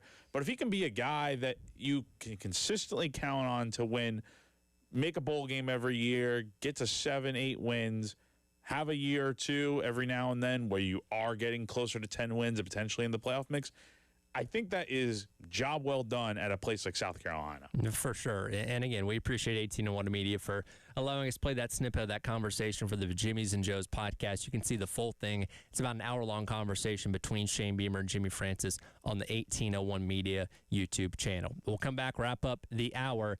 Do you ever feel bad watching professional athletes have something happen to them? Because I had that instance happen yesterday. I want to talk about it on the other side. It is the Garnet Trust Hour presented by Krantz Cooling, Heating, and Plumbing on your Thursday here on The Game.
And it's lined into center, a base hit to lead off the top of the 9th inning. The first hit of the ball game for the Giants. An incredible performance for Dylan Cease here today, but unfortunately, the no-hit bid comes to an end. Welcome back in. It is the Garnet Trust Hour presented by Krantz Cooling, Heating, and Plumbing. Tyler, West, and Jack wrapping up the hour here on your Thursday on the game. That was the call yesterday in the Blue Jays-Giants game. And as you heard there, Dylan Cease, the pitcher for the Blue Jays, got into the 9th inning with a no-hitter and would surrender his only hit of the game to the first batter there in the top of the 9th. He'd be pulled after that, so he ends the game with 8 full innings and just 1 hit allowed, but didn't obviously get the no-hitter, considering the fact that they were on the road.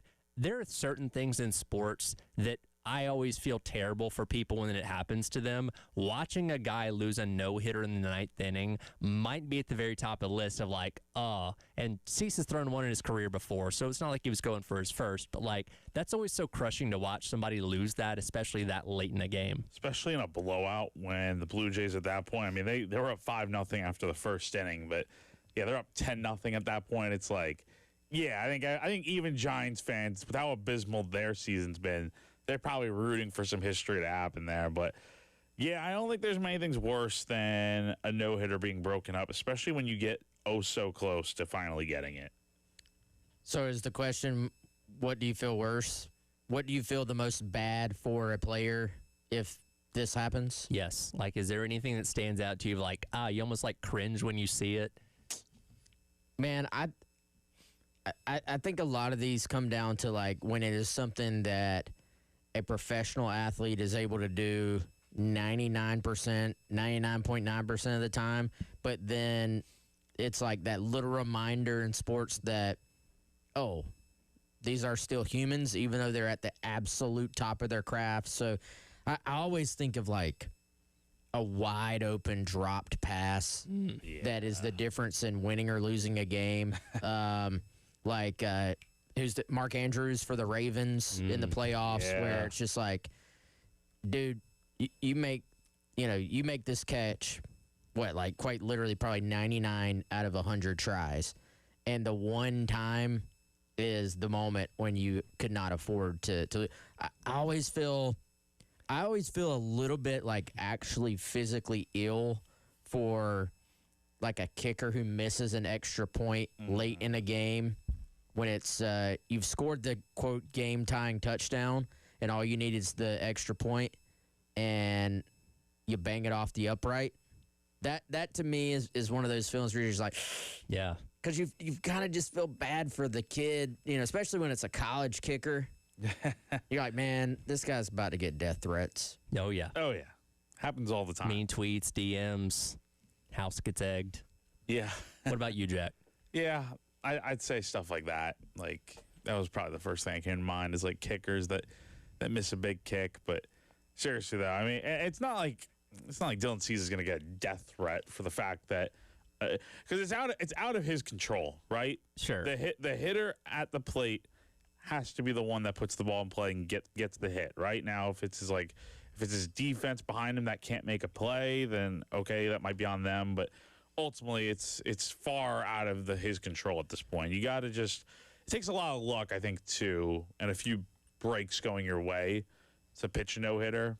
It's been a little bit since we've seen one, if I'm not mistaken. Like, we have not seen one at all this year, I'm thinking. I don't think we've seen one this year, right? There's been a couple guys in the running for it. Now, the Marlins had a pitcher the other day that had one through 7, and they pulled him. But, yeah, I don't know if we've had a no-hitter thrown so far in Major League Baseball this year. Don't think we have. Also, follow-up question to this. If you were the batter that breaks up a no-hitter, when your team is down 10-0 in the top of the 9th, are you allowed to bat flip? No. Because that's what happened yesterday. Heliot Ramos, however you pronounce his first name, bat flipped after breaking up the no-hitter despite being down 10 runs in the top of the 9th. Or bottom of the 9th, excuse me. Nah, dude, you're getting hit next time. I believe, that was the end of the series, which he's probably lucky for, because he would be getting one in the ear hole today if that wasn't the case. Yeah. And he's lucky he's actually hitting somewhat decent this year, because it's like, typically if you're bat flipping and you're a guy hitting like barely 200, it's like, dude, what are you doing? But he's hitting 278 this year and having a decent season on a pretty bad team. But Tyler, I know you're a Braves fan. Yep. What immediately comes to mind for me is Sean Newcomb. Yes. What year was that? 2018. Mm-hmm. And, Newcomb, to me, was always one of those guys the Braves had in the last 10 years or so that you were like, man, there's some talent here. Sure. And you were always wondering, can he put it all together? And I was sitting at my grandma's house. I think this was on a Sunday afternoon because that's typically when I would be there, sitting on her couch watching this game. And I'm like, Newcomb is putting it together. And it was against the Dodgers. And the later and later it got, you're like, I think this is happening. Mm-hmm. And then 2 outs in the 9th inning, he gives up the no-no. And Sean Newcomb is actually still in the league, by the way. I did not realize that until the other the White day. Sox. Chicago White Sox. What the heck happened to him? I mean, he's done enough to still be in there, but still, I mean, you could say that for a lot of Braves guys back in the day that were young, up and coming. Yeah, that game happened. against the Dodgers, that was a heartbreaker, though. It's like, man, so close. Only one more out. That's typically where a lot of guys lose is in that last out, too, which makes it even worse. yeah. That'll do it for the Garnet Trust Hour, presented by Krantz Cooling, Heating, and Plumbing. Gamecock Central Takeover Hour up next on your Thursday on the game.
11 o'clock on your Thursday morning. Welcome in Gamecock Central Takeover Hour, presented by Firehouse Subs. Tyler, West, and Chris along with you here on the game, inching ever closer to the start of the college football season. Only 58 days, guys. 58 more days, or 51 for week 0 for those that recognize it, like me and Chris. We know West doesn't, but 51 days until actual college football gets played. Tyler, is there a game week 0 that would be worth me watching? Have you? There's multiple ones. Let's not get ahead of ourselves. Multiple. Tyler, Yes. quick. Yes. He's like, yeah. All right. What was the week 0 game last year? I literally. Kansas State and Iowa State, Farmageddon in Ireland. That's right. I don't know, Tyler. I was going on about 2 hours of sleep at the hospital. Baby girl was born. Okay, you had some things Baby going girl was on. born the night before. I'm not going to be as critical about you for last year's week 0. So we did have it on the TV in the hospital. Also, we had Chris's stream of Darius Gray committing the night before that. So your daughter's first college football experience is week 0 then? All right, moving on. Well, her first recruiting experience was a 5-star. A 5-star committing. Great way to start. You have to go ahead and tell her, like, all right, you don't understand this. Set some high expectations there. I see precisely 2 games that I'll pay attention to in week 0. I think I know which 2 games those Which are. ESPN refers to as week 1, by the way. Well, it's probably going to be week 1 in like soon. 27 okay. or All right. beyond. This is where I have problems too, guys. The messaging, there's enough confusing crap to deal with already.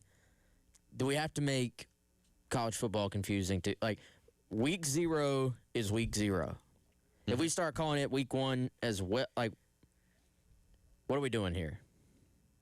Maybe that's just how they have their schedule laid out.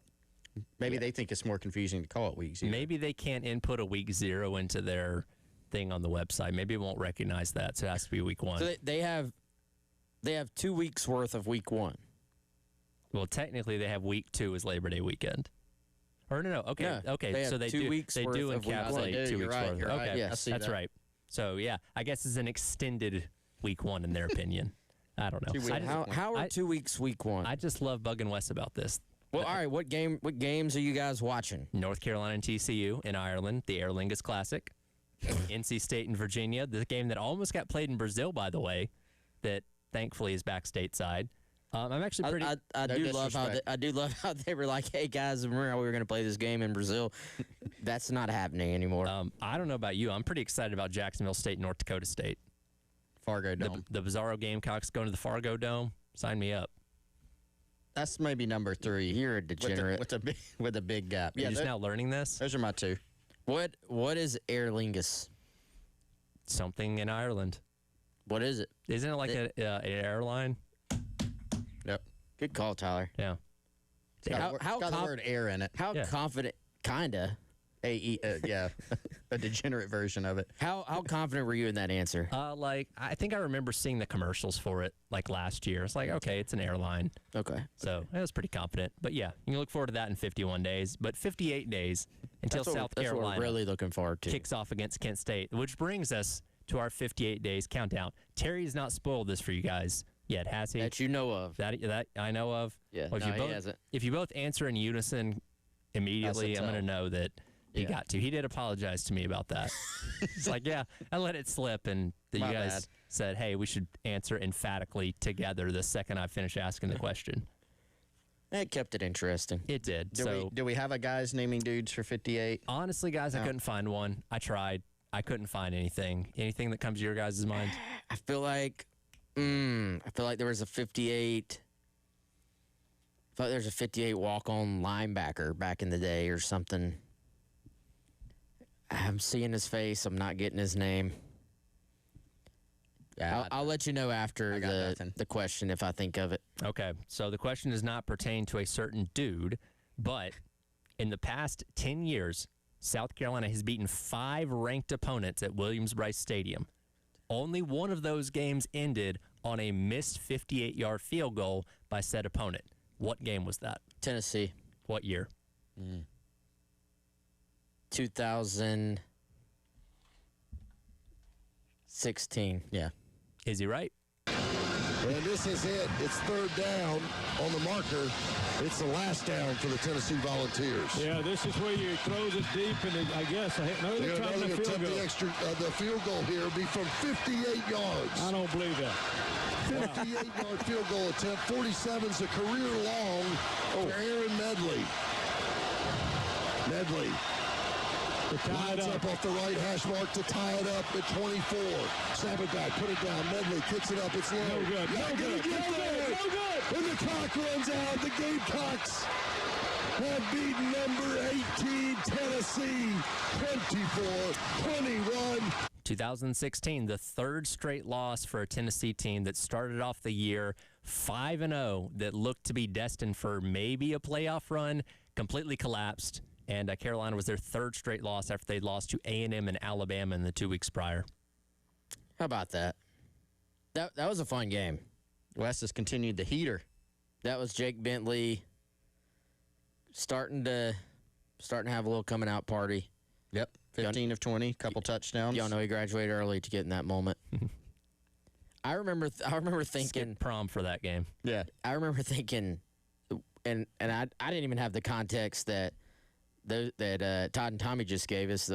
This dude's long was, what did he say, 47-yarder, and now because I didn't even feel like they were remotely in field goal range, and it's like, wait a second, they're trotting this guy out here, and it's like, surely they're not going to hit this thing.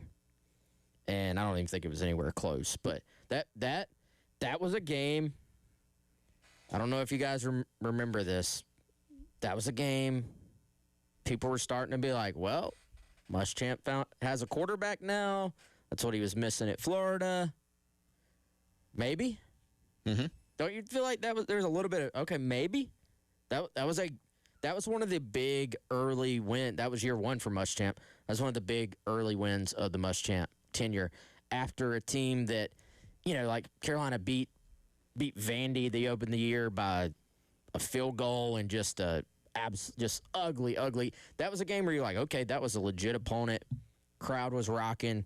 Jake played well. Defense played pretty well. You were going, all right, let's see where this thing goes. Yeah, that was a crazy. And I remember also about that game, it was a big time Tennessee meltdown after losing that game. Been a couple of those. Mm-hmm. The 2022 game, that was a Tennessee meltdown. Were there accusations made after that game of how Carolina cheated to 2016? To beat 2016? I don't think the sand was on the field for that game. I don't think. There wasn't somebody that was stealing signs and that happened to give Carolina the playbook for that one either? No. Okay. I don't think Just so. making sure. I don't think so. Yeah. By the way, that was peak champions of life, brick by brick, Tennessee with old Butch Jones at the helm. Yep. That kind of. How many years was it? What was his last year at Tennessee? 2017. Yeah, he got fired in the 2017 season because that's when they had that whole thing about Schiano that backfired on him.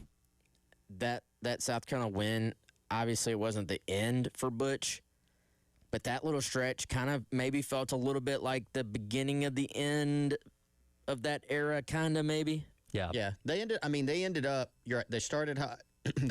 Excuse me. Kind of floundered. Still ended up finishing 9-4, second in the East at the time, and ranked and won a bowl game. But then next year, they're 4-6, don't win a conference game. Carolina beat them in Knoxville and got booted. Goal line stand. Right. Was that the extra second on the clock? I think so. Yeah. Yeah. Remember that game, Tyler? They went down there and they were running some plays, and this is what the game. This is like, if Tennessee scores a touchdown, they win. Mm-hmm. If Carolina gets goal line stand, Carolina wins. Yeah, they run a play, and it's like, all right, that's game. And officials are like, no, there's more time on the clock. There's 1 second on the. It was like, wait a second. They just ran that play in 2.5 seconds. Yeah, and at the time, Butch was already gone at that point because I think it was Larry Scott was their interim head coach at the time. Yeah, it was mid-October, I think, when he got fired, when that Schiano thing happened.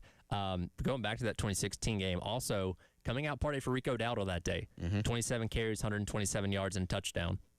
Big day for him. Big day for Debo. I think he had an early one-handed touchdown catch. I'm trying to think of who else. Look at the guys that had receptions in this game. our guy Casey Crosby was the one who had the 35-yard touchdown. You remember that? That created the Casey Crosby dancing. I think Muschamp got all over him after that. You had Hayden Hurst, Debo Samuel, Brian Edwards, Hayden Hurst, and Rico all had receptions in that game. Pretty good players. Bunch of NFL how did dudes. you not have an offense? It will remain a mystery. I mean, the offense is pretty good that day, I guess, but still. Yeah. A lot of good dudes on that team, man. 2016. Missed a 58-yard field goal. I had to get creative for this one. That's a good one. Any suggestions for 57? None. None Off at the all? top, none. Let me also say on that one, just like full disclosure, I happened to, I don't know what rabbit hole put me on it, but I happened to come across that game the other day. And so I knew for a fact it was a 58-yard field goal at the end. So that was... Yeah, that was a quick answer. Almost a little suspicious. I was going to say. But how would I have that information? You wouldn't. I don't know. Maybe Terry got to you first.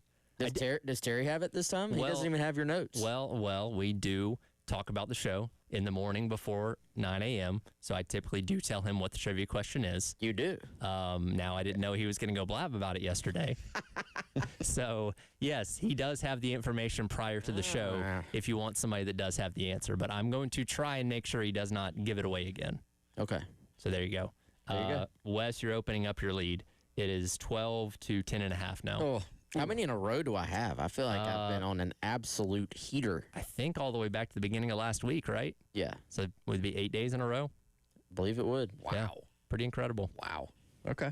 Closing in. Almost unbelievable. Almost. Almost 58 days until kickoff for South Carolina and Kent State. It's the middle of talking season. What unit for South Carolina does Phil still have ranked at the bottom of the SEC? We'll tell you about it on the other side. It is the Gamecock Central Takeover Hour presented by Firehouse Subs on your Thursday on the game.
Welcome back in. It is the Gamecock Central Takeover Hour presented by Firehouse Subs.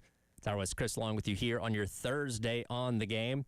Earlier on this week, Phil Steele joined Elijah and Preston on the early game.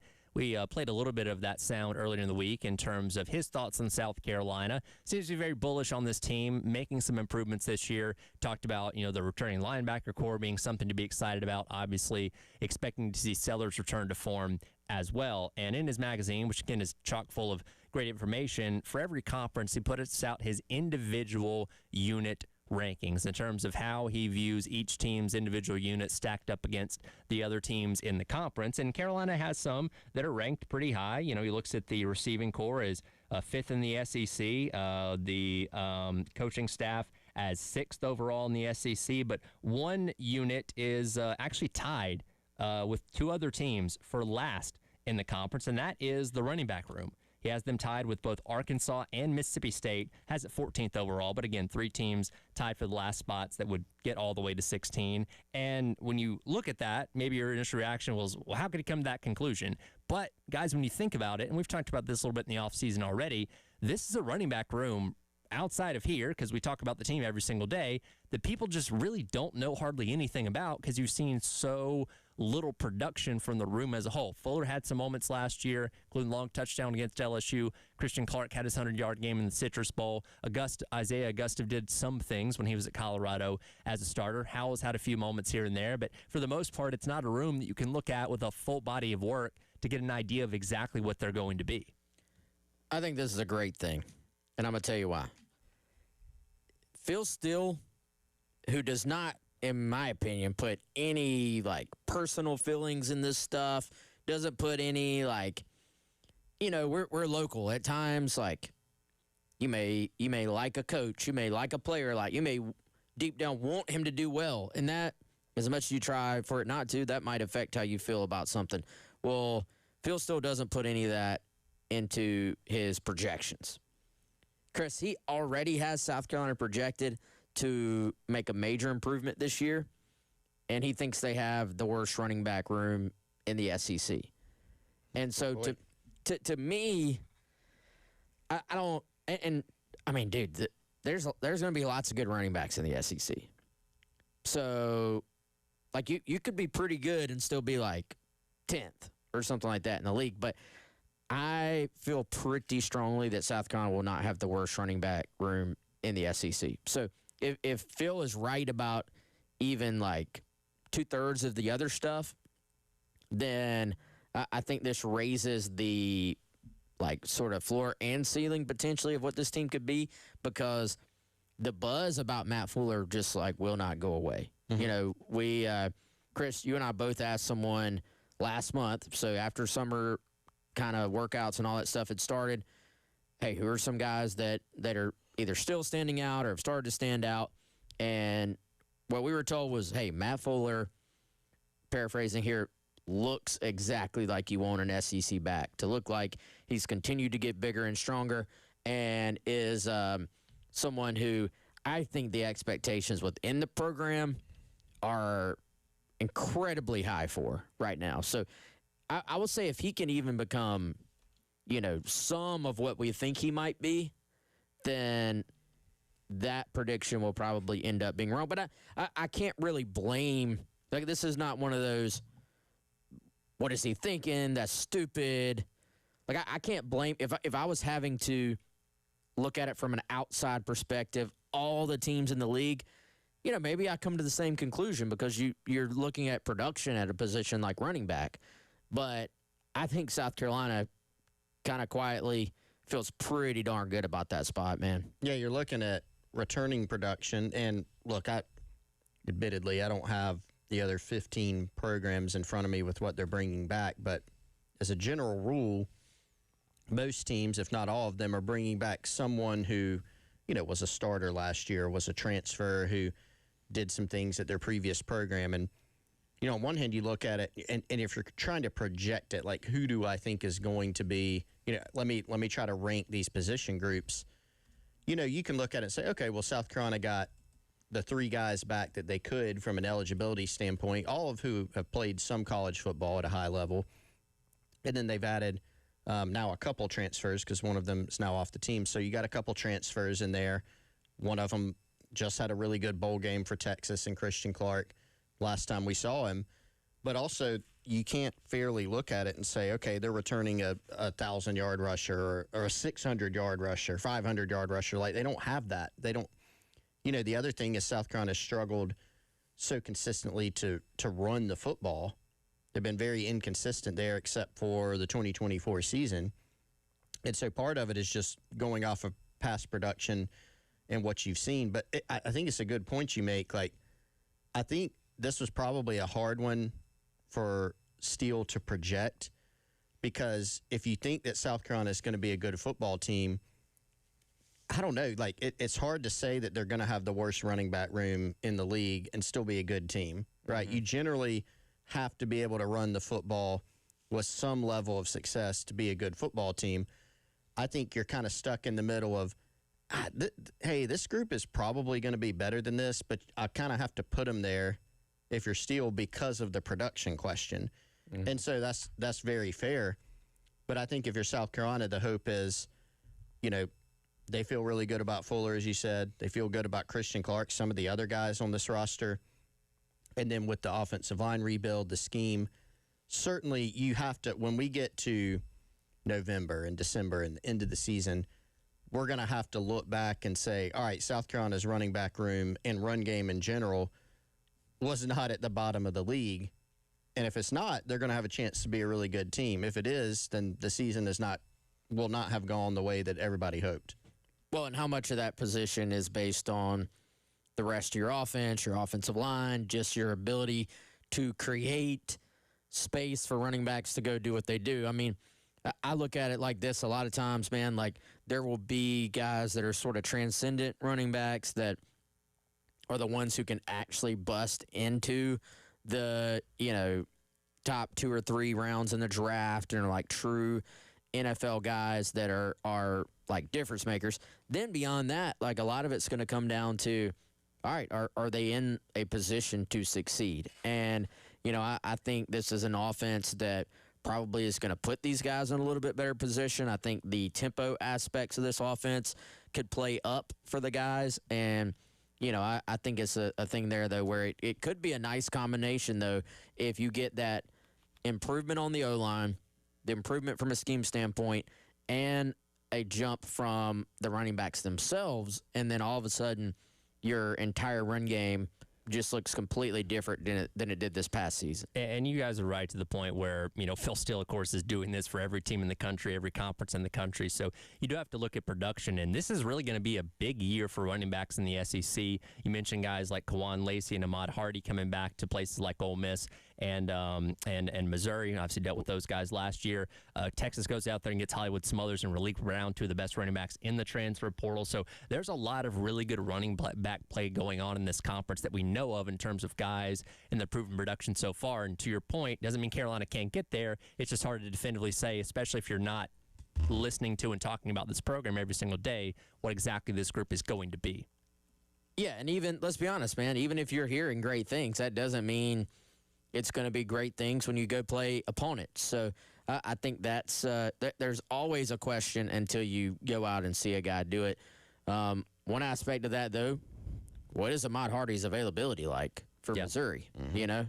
That is kind of up in the air, it seems like still. I also go back to something, guys, we talked about a few weeks ago. I'm still very, very intrigued by Phil Steele including DJ Black in his starters at wide receiver. That feels like something, I don't think you pull that out of thin air. We know he has conversations with the head coaches for his preview. And I'm not saying his projected starters are always 100% accurate. Like, I can go back many, many, many times. You'll look at it because, again, he's doing it for 100-plus teams. You can go back and say, well, this looks close, but I know this guy's going to start over that guy. Still, the fact that that would even be a possibility tells me that the DJ Black buzz coming in is real.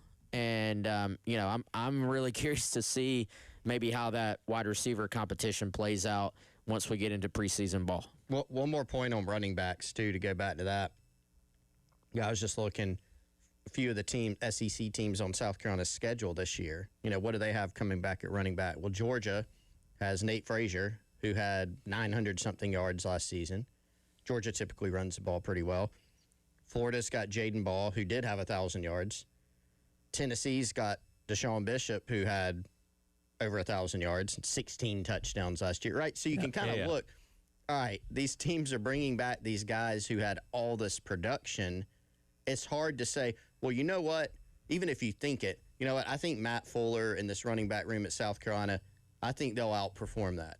Even if you think that, if you're trying to rank it, it's kind of hard to make that leap. Yeah, you got to show your work. You got to have something to fall back on. You got to go back on. Yeah, it's just, well, I really like this guy. I think he's going to be good. Okay.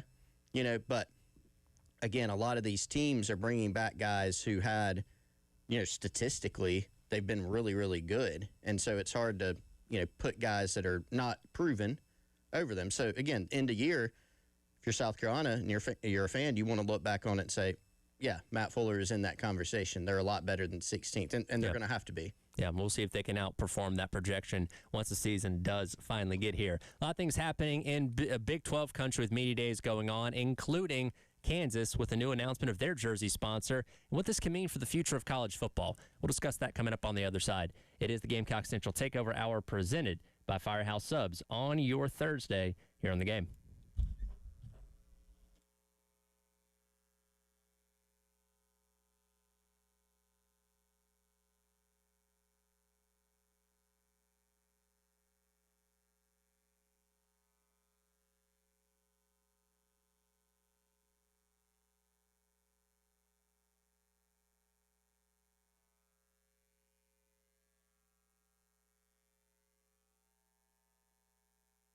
All right, everybody, let's tell you about our friends over at Integrated Media, as we do every day here on the show. IntegratedMediaInc.com is where you can learn more about their services for homeowners. They can help you with any of your audiovisual or tech needs. For business owners, they can do the same. Check out their conference room solutions. If you have a business out there and you like to run virtual meetings, a lot of connectivity problems with those. A lot of people, can you hear me? Can you see me? They can help make sure that you have a tip-top set up at your business for all of your virtual and hybrid meetings so that you're not worried about connectivity and you can worry about just producing and having productive meetings. Again, IntegratedMediaInc.com. They've been to my home and Wes's home. Everything from something as simple as mounting a television to a complete smart home system where you can control your lights, devices, thermostats, security, and cameras from the touch of a button. 803-948-8327, Integrated Media.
right, welcome back in. Gamecock Central Takeover Hour presented by Firehouse Subs. Tyler West and Chris with you on your Thursday here on the game. Getting closer to the start of the college football season. It's been a busy week for I got to get the name right, the Monster Energy Big 12 football, as they had their media days earlier on this week. I know you guys talked about that deal a little bit yesterday. Tyler, they're not, Monster's not paying us anything. That's true. So it's just Big 12 football? It's just Big 12. Okay. All right. Well, they are attempting to be known as Monster Energy Big 12 football with their new entitlement sponsorship model that I have a feeling other conferences may follow in the near future. But one question I had from that when that was announced the other day was, does that prevent schools from selling their own jersey patches? Because we learned that there would also be a Monster Energy patch on each team's jersey throughout the Big 12. Well, yesterday we learned that Kansas had signed a deal with Riddle and XRP, which is a cryptocurrency, to have a jersey patch. Ripple, sorry. And cryptocurrency to feature a jersey patch on their logo, which is XRP, which is something to do with that. I'm a crypto bro, Tyler, okay, all right. So. I don't know anything about this. I'm just reading what's in front of me. I'm holding Ripple. Yeah, Who's not? Sure. Why not? Who's not?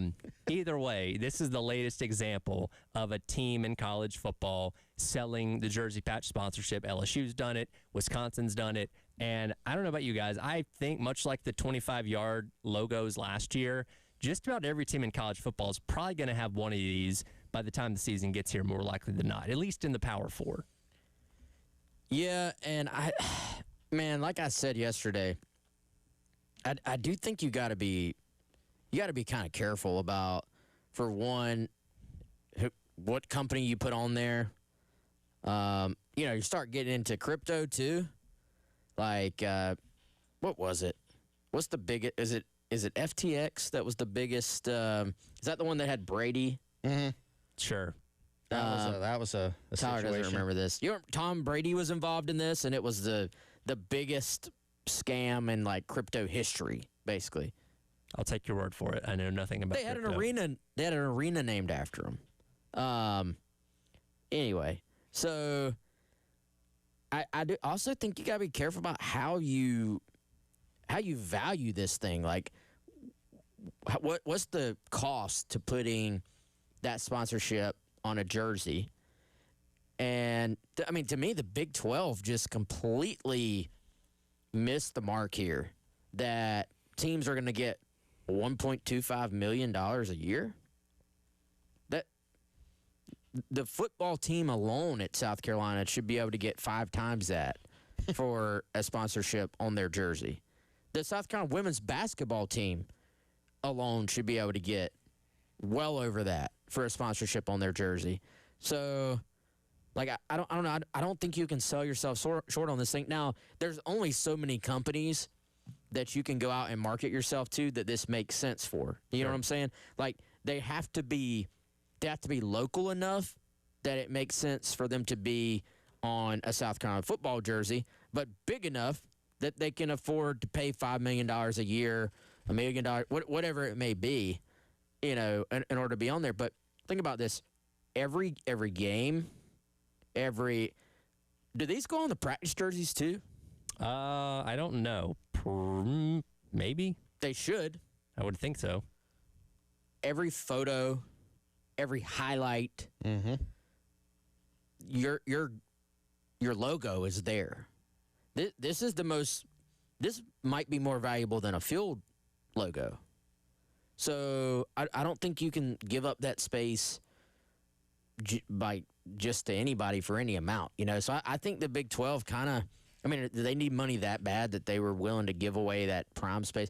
And now by doing this too, we've gone from 0 corporate logos on a jersey, other than, Nike, Under Armour, Adidas, to now we've got 2, because if you're in the Big 12, you have the conference sponsorship and your local team sponsorship. So how close are we to going full NASCAR on this thing? No, it's a good point. Like, you think about a field sponsorship, for instance, and if you're at the game, you're going to see it. You probably don't really, like, you hear about it. It eventually blends in. It just becomes part of the backdrop. You see it for the first time, and then you're just like, oh, okay, maybe you notice it, whatever. It's good. It's good. It's still good for both parties, I think. You're going to see it on TV. But like what Wes said, if you got a jersey patch, so think about how much traffic we do at Gamecock Central. Like we run stories. Our stories are going to have a photo on it. We got photo galleries, all these different things. And so you're kind of capturing, again, and every other media outlet that covers South Carolina athletics. Even if you're not at the games in person, if you're not, there's a difference between a video board sponsorship where you got to be at the game to see it. And then something like this where not only are you going to see it in person, you're going to see it, and you're going to see it in a better format because you're going to be able to just, frankly, cameras on TV, you're zoomed in, photos, all that stuff. You're going to see it like much more prominently, and you're unlocking a much bigger audience. So, yeah, I mean, I go back to, we were talking about this part yesterday. The Big 12 is just not on the same level as what the SEC or the Big 10 would be able to attract. I wonder how long it is until we see one of those two, one of the two biggest conferences, the two main players. How long is it until we see a deal kind of like this, kind of like the Monster Energy deal, but with an even bigger company for a lot more money?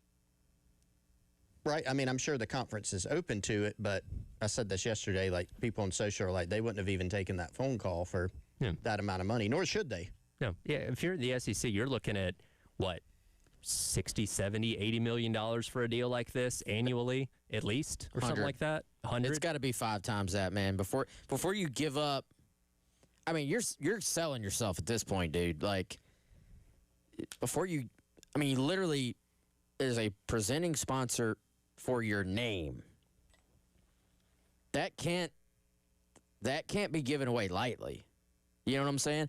And you also, when you do that, you kind of lock yourself out of other competing sponsorships. You know what I'm saying? Yeah.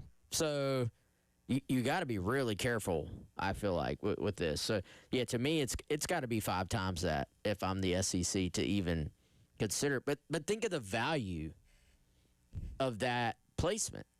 It is absolutely massive. So, also, I saw Munster is only allowing them to use the Munster green logo regardless of whatever the jersey colors are, even though there's like 1,000 Munster can colors. Yeah, so Monster, I know this from their stuff with NASCAR, they're very particular about their branding guidelines. They always advertise the green logo, and it's always on a black background, too. They're very particular about that. So I don't know how this... What about a road jersey? I don't know. I don't know how it's going to look with the Big 12 logo, if it's going to be its own patch or integrated with the Big 12 thing. I think it's co-branded. It's going to be... It's literally going to say Munster Big 12. Like, it's going to be a logo kind of combined. I wouldn't be surprised if it's like a black patch on everything, regardless of what the jersey color is. Jeez, dude. So you can look forward to that. Hey, Tyler, real quick. Has NASCAR always, like, NASCAR is like our go-to, you're going to make it look like a NASCAR. Sure. Have the cars always been loaded with sponsorship logos, or at what point did it, like, go from, like, were they ever just, like, clean, or it's always been that way? I mean, they've always had sponsorship to some degree. When you go back to, like, the 70s, it was pretty light. You might have, like, one on the car, but as you got into, like, the 80s and 90s, it exploded to where, I mean, basically every inch of the car is being utilized at this point because, again, the more you can put on there, the more money you can make. But, when people use that comparison, I understand where they're going with it. And the question is, what's next? And we can talk about that on the other side. It is the Gamecock Central Takeover Hour, presented by Firehouse Subs on your Thursday on the Game.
All right, welcome back in. Gamecock Central Takeover Hour presented by Firehouse Subs. Wrapping up the show here on your Thursday, talking about advertising. Again, Kansas, the latest school to sell a jersey patch advertisement in addition to what the Big 12 is already going to have with their tie-in with Monster Energy for this upcoming football men's and women's basketball season. And we had a caller a moment ago. I didn't get his name before he hung up, but he kind of asked the question of like, hey, what's next, right? We already have advertisements in the stadium. We have them on the field now. They're on the jerseys. Like, what is the next possible thing, right? And now the jersey thing did have to get approved by the NCAA before teams were allowed to do it. But, like, are we potentially on the verge of, like, somebody selling helmet space for a sponsorship in the future? Like, it sounds ridiculous, but at this point, is there anything really off the table?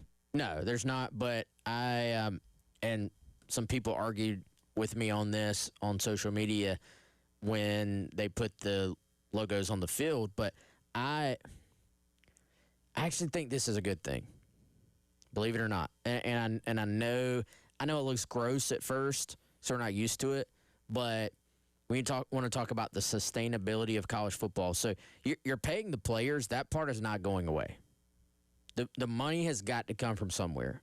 And if there is a market for that as advertising space, eventually someone will fill that market. And so to me, if we're going to, like these rosters, we keep having this conversation, maybe the rosters will even out. No, we're talking about $40 million rosters, we're talking about $50 million rosters. You know, maybe at some point it has to even out, but we're not there yet. And so I don't think you can keep going to your donors and saying, we need you to give this for NIL. Now, you can go to your donors and say, hey, you want to buy this this big old beautiful suite and watch the games from the best possible place you can? Absolutely.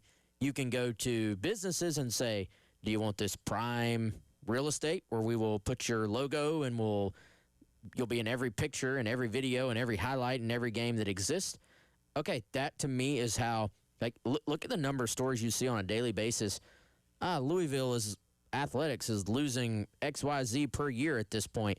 Clemson is in financial ruin, allegedly, or whatever it is people talk about. So I think ultimately, if college football is going to continue and, you know, there had to be some new way to fund all this.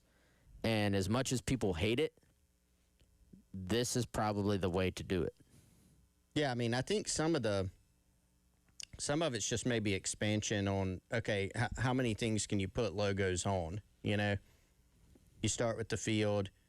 You've got, you got stadium naming rights. Mm-hmm. You go to the field. You've got jersey patches. I mean, it might be, all right, we have a helmet sticker now, you know? We got a sleeve, sponsor. I mean, we could see all those things. Here's a logo on your pants, like, yeah, we could see more and more of that. Also, I think, maybe on some broadcasts we start seeing more things, sponsored. I don't know. Do people sponsor first downs or whatever now?